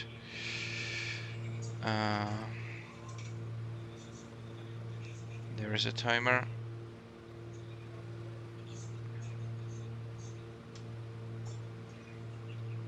Okay, it's 24 miles to Sea Isle. And yes, that's correct. So if I quickly check the DME to Sea Isle, it's 19 miles.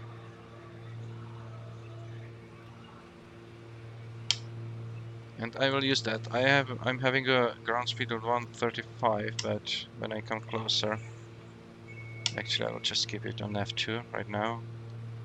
So this is my DME to Sea Isle VOR.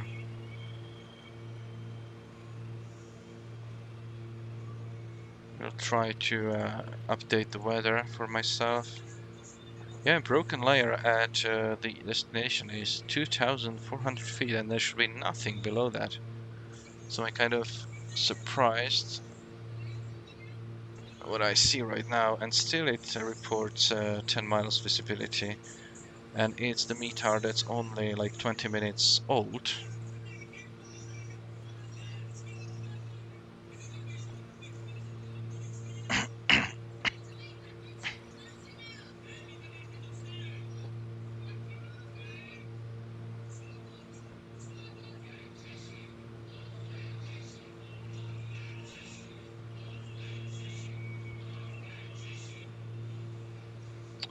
We've climbed a little bit. Okay, 16 miles. I want to slow up a little bit, so I'll bring back the power. And when I reach at 1,800 feet, I will pull up and try to slow the airplane down. In the preparation, I will already put my RPM to 2,500.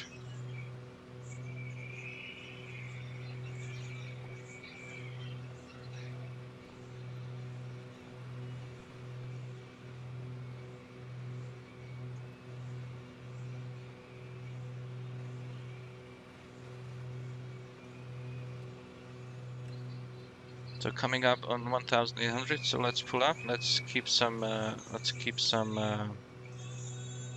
reserve, some cushion to help me, and let's slow that aircraft down.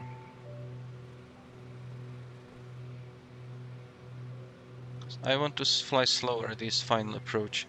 VOR Alpha means that it's not gonna take me lined up with any specific runway. I will need to do a circling maneuver to land this.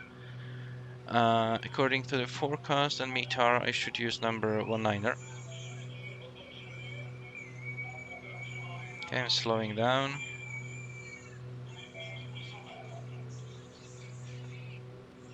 I think we will be able to see the runway at some point. So trimming for continuously trimming to keep the lower airspeed.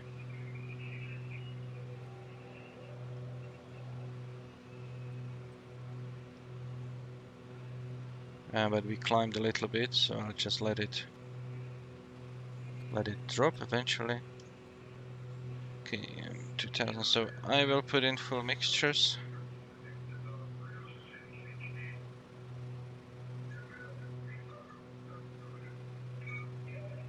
Still 11 miles from Sea Isle, and I'm doing only 96 knots ground speed. The wind is very heavy, even at this altitude. Just add a tad bit of power.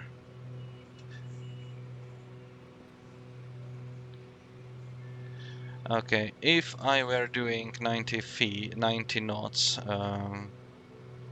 it would take me 4 minutes and a half from a final approach fix to the missed approach point.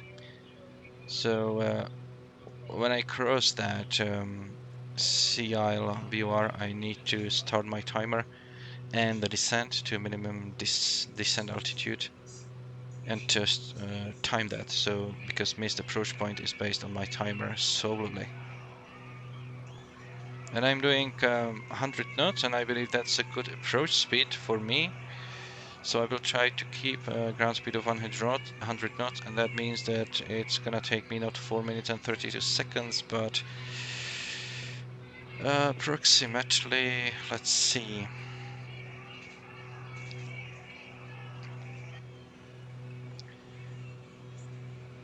There is 1 minute, no, there is not enough minutes, so let's say 20 seconds lower, so like 4 minutes and 12. Or 4 minutes and 10, something like that.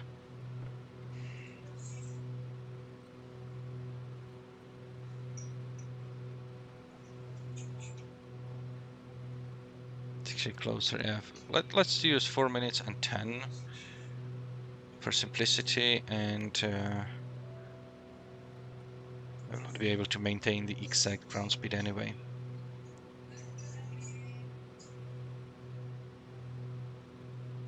Right, at this point I should probably switch to the other VOR, and I need to come basically direct at this point, so like this. And I'm 7 miles, so let's make some calls. Cape May traffic, Oscar Kilo Golf Charlie Romeo Twin Cessna. I'm currently 7 miles northeast of Sea Isle VOR on VOR Alpha approach into the field at 2,100 feet. Cape May.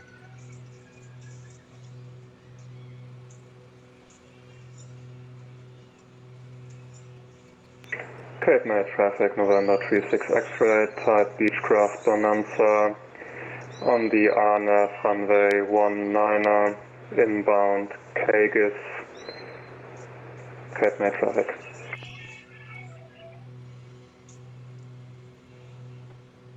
Okay, Kagis, I don't know how far he is.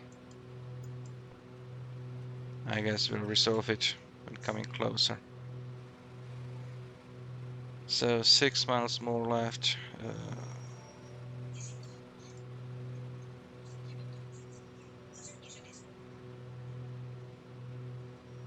I'm currently a little bit closer, but not by much. And I'm currently flying much slower. Okay, I'm looking at the...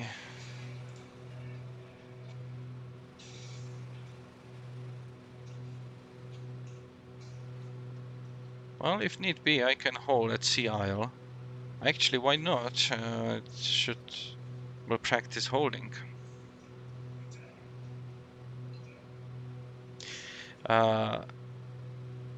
Cape May traffic, this is Oscar Kilo Golf Charlie Romeo, Bonanza aircraft that caught. I will let you land first. I will enter the holding at Sea Isle, and when you are coming closer, then I will exit the holding and land. Cape May. Cape May traffic, November 36 X-ray, roger, I'll go for the straight in, runway 19 in that case, Cape May traffic.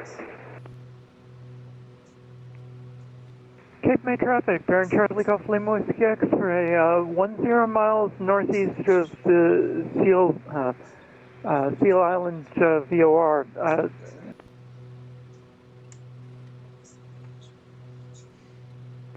Charlie Golf Lima Whiskey X-ray, climbing 4,000.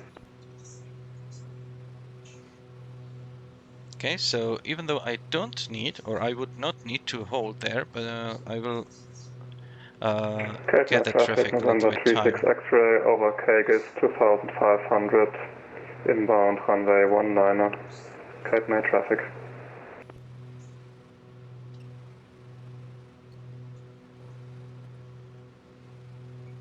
So I'm very close now, so let's see if I can. When I pass that VOR, I will perform a direct entry into the published holding pattern, which is an inbound lag of 236.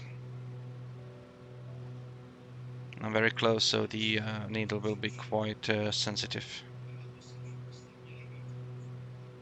Yeah.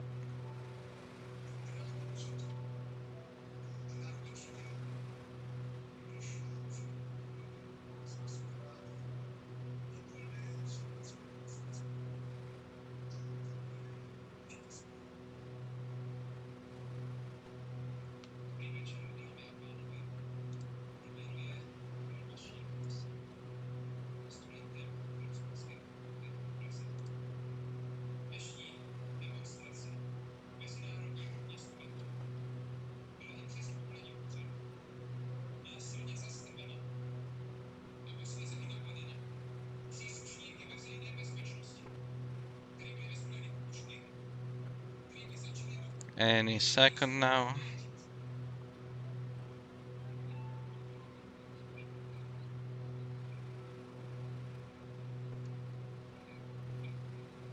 I'm basically not changing directions anymore.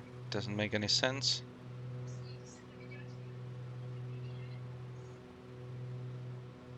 So there goes the signal, and I will initiate the turn. 236.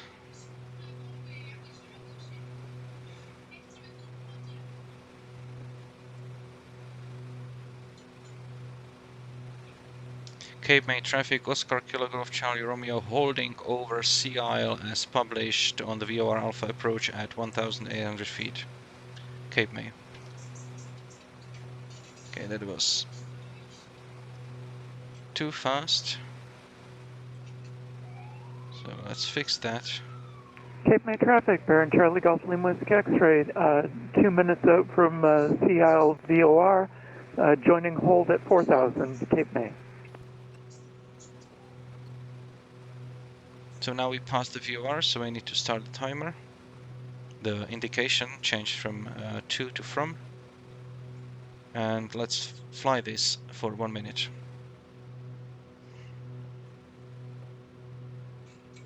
Currently not doing any wind corrections. Don't remember what the winds were. I will do wind corrections afterwards.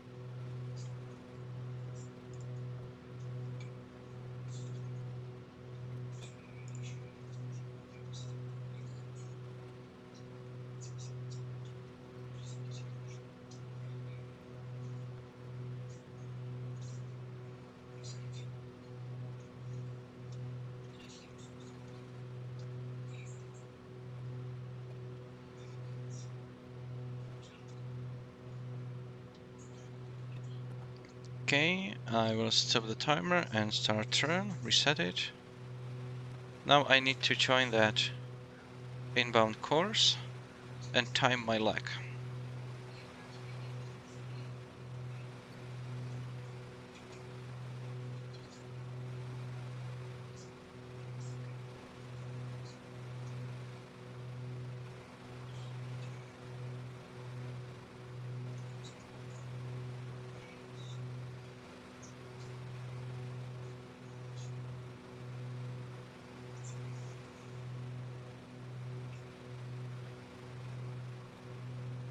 Cape May traffic, Twin Cessna, November 91 Bravo Charlie is 5 miles northeast of the Cages 6.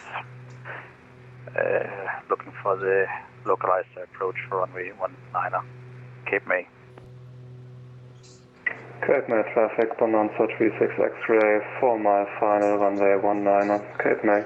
Okay, he's on the final, so Cape May I will traffic, Baron Charlie Golf Lima Whiskey X-ray in the hold at Sea Isle for the VOR Alpha approach 4,000 feet, Cape May. Cape May traffic, Oscar Kilo Golf Charlie Romeo Twin Cessna. I'm now inbound to Sea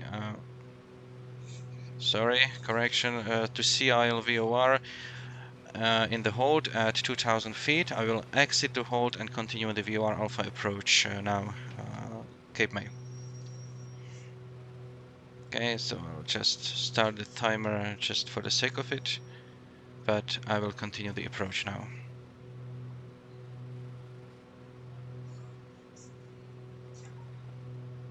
So, okay, no, that's not something I want to tune.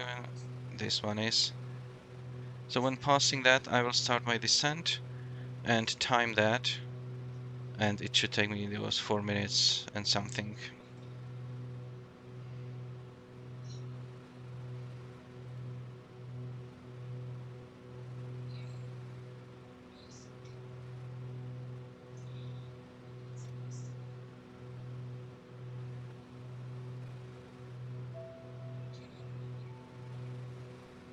Cape May traffic, Baron Charlie Golf Lima Whiskey X-ray descending in hold to 2,000, Cape May. Cape May traffic, Bonanza 36 X-ray, 2 mile final, runway 19er, Cape May. And let's start the timer right now. Cape May traffic, Oscar Kilo Golf Charlie Romeo, departing Sea Isle VOR on the final approach towards the field on 236 course, Cape May. So, and let's drop, so let's deploy first launch of flaps. Cape May traffic, 91 Bravo Charlie is entering the hold at Cages at 3,000 feet, Cape May. I need to keep on that radial. And I can descend all the way to 640 feet.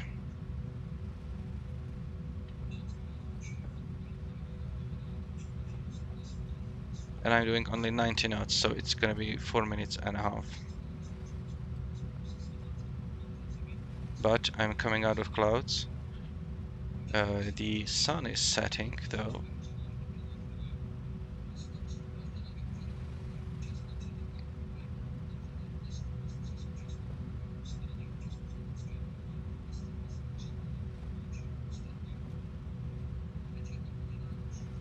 Now I'm doing 100 again.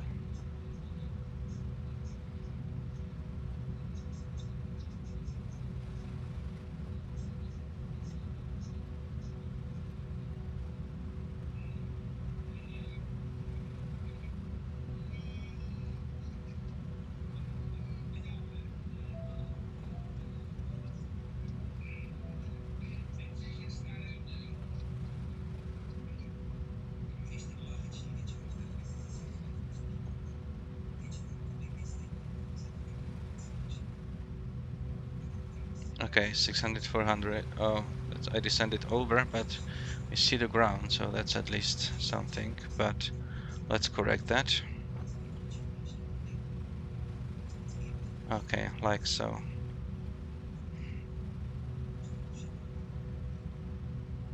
Cape May traffic, Bonanza 36 X-ray, runway 19er is vacated. Cape May traffic. Yeah, there's some.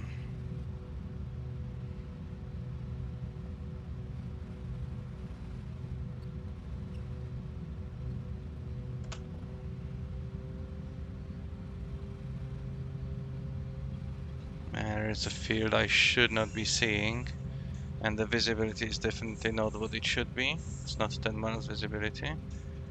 So let's see if I am able to find that airport until my timer runs out.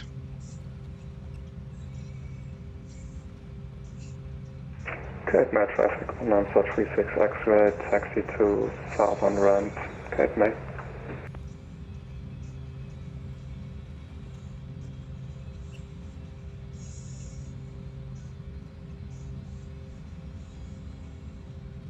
Cape May traffic, Baron Charlie Golf Lima Whiskey X-ray, See the runway. probably once more Here. around in the hold, estimating 3 minutes, Cape May.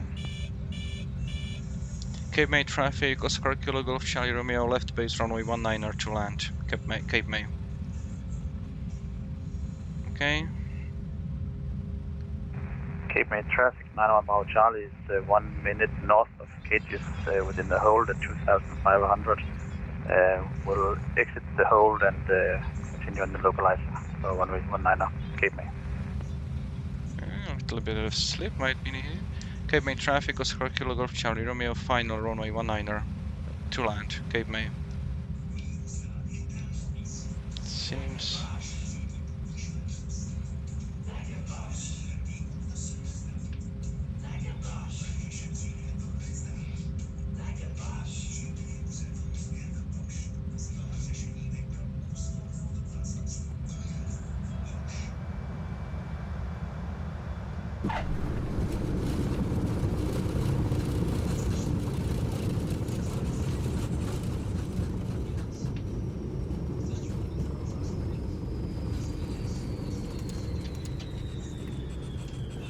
Do I exit here?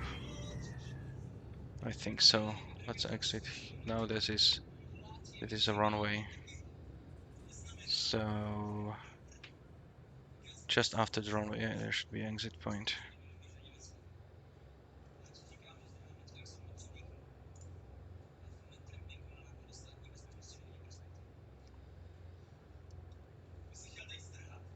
Right, mixtures.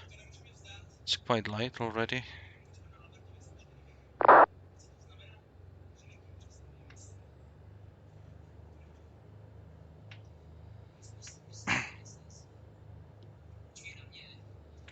Cape May traffic, Oscar Kilo Golf Charlie Romeo vacated runway 19er, taxiing to the ramp. PIREP for all the incoming aircraft. The field is, the visibility is very low, contradicting the METAR. So be prepared, I saw the runway maybe from 1 mile only. Cape May.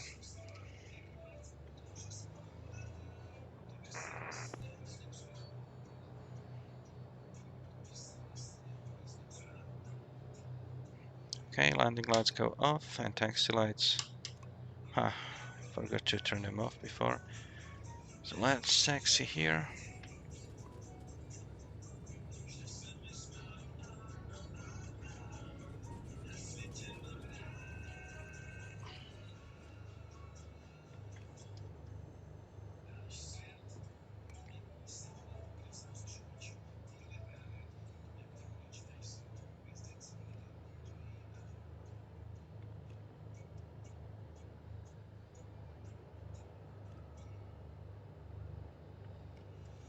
Alright, parking brake goes on. I will shut one engine down. We'll keep one running because I want to have power for my radios. We'll be listening for others to land. Cape May traffic, 91 Bravo Charlie is on a 5-mile final for runway 19er, Cape May. And taxi lights go off, strobe lights going off. Why don't I have any lights in here? Forgot to turn them on, alright.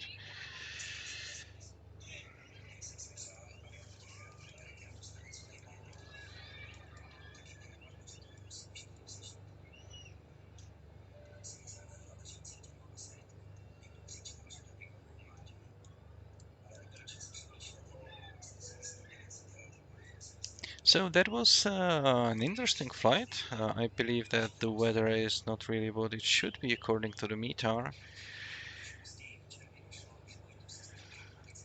Cape May traffic, Baron Charlie Golf Lima Whiskey X-ray, continuing holds at Sea Isle, expecting to proceed inbound on VOR Alpha, 4 minutes, Cape May.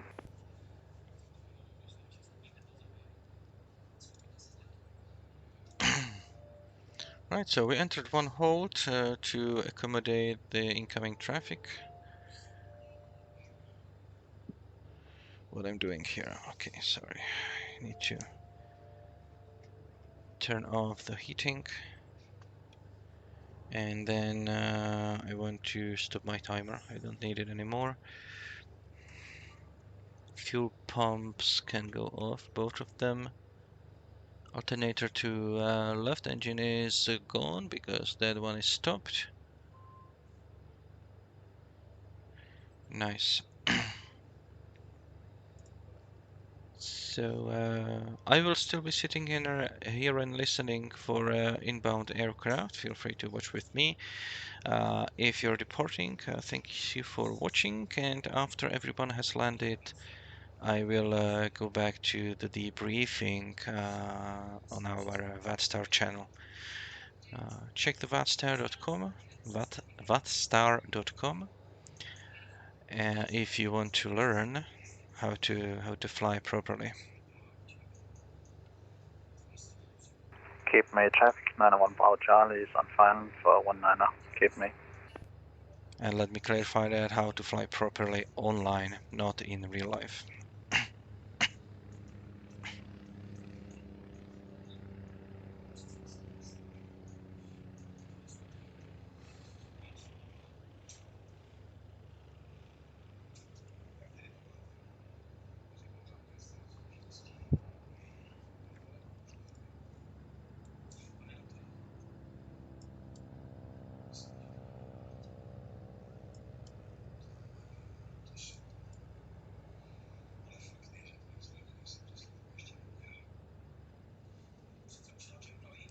Okay, I see some conflict.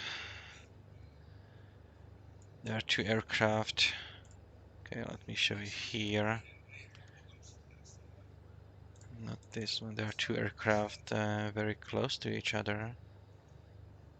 This one is faster, this one is slower. He should be announcing intentions. Let me check who that is. Cape May traffic, bearing Charlie Golf Lima Whiskey X-ray, 3 miles northeast of the Sea Isle VOR, inbound for VOR Alpha, circling the land runway 19er approach, Cape May. Cape May traffic, 91 Bravo Charlie is clear of runway 19er, taxiing to parking, Cape May.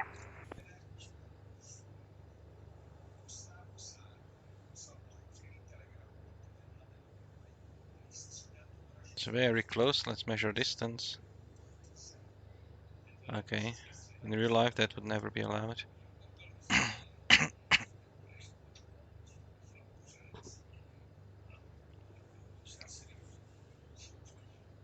But he's off. He's off the course. He is on the course. Yeah, he'll just continue inbound.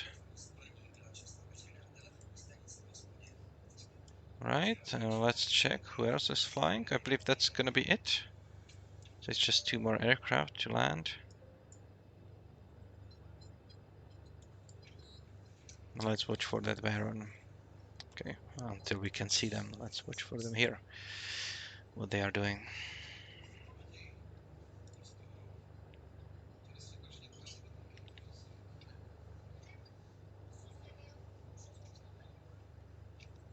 That was exactly over VOR, well done.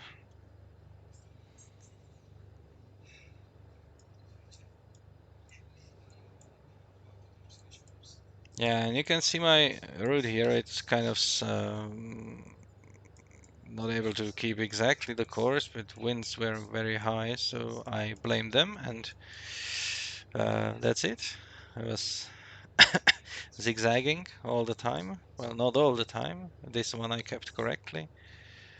This one more or less as well, and here I started zigzagging when descending here on the same thing. The holding pattern, the initial, the wind was actually blowing from the south heavily, so it brought me away from this. So when I turned my, when I made my standard turn back, I ended up way off course. So I needed to correct that by flying inbound a little bit, and then joining that. And there I saw the aircraft airfield maybe here. was very short Cape May landing. traffic, Baron Charlie Golf Lima Whiskey X-ray, 4 miles to the northeast, joining left base, runway 19er, Cape May. Okay, let's watch for him.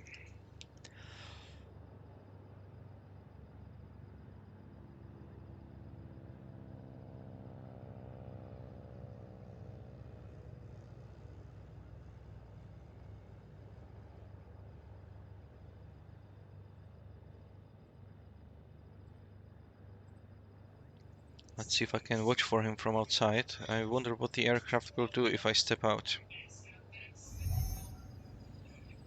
Yeah, it stopped.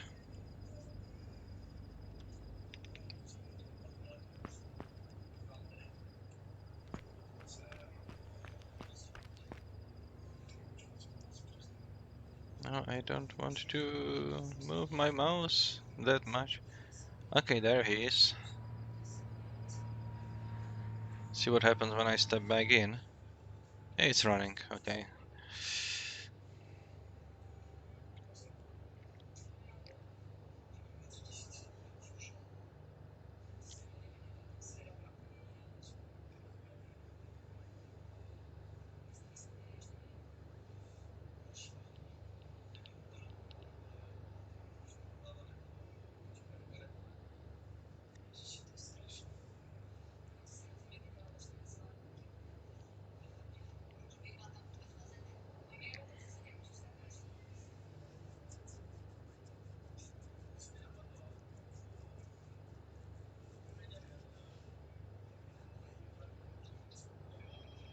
Cape May traffic, Baron Charlie Golf Lima Whiskey X-ray, 2 mile final, runway 19er, Cape May.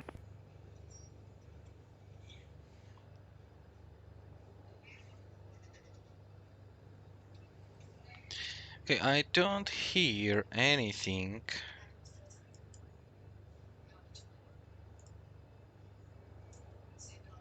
From this aircraft, but they haven't filed any plan. So maybe they are not flying here. Or is it just VFR? Maybe they are VFR.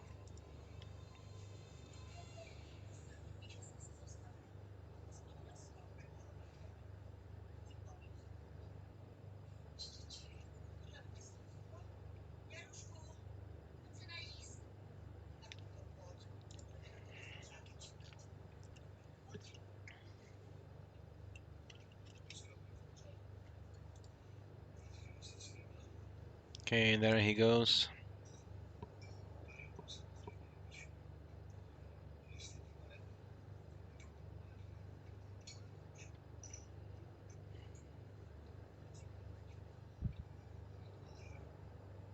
My fellow colleague in Cessna 1.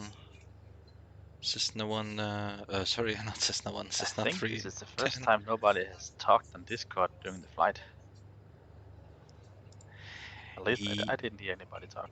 Yeah, nobody talked, and I believe the reason is that it's been quite a busy flight, so there was, you know, all the way in IMC. I don't know how about you, but you know, there is definitely not 10 miles visibility here.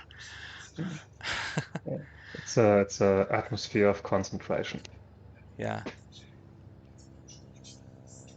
Cape May traffic, Baron Charlie Golf Lima Whiskey X-ray, clear of runway 19er, Cape May.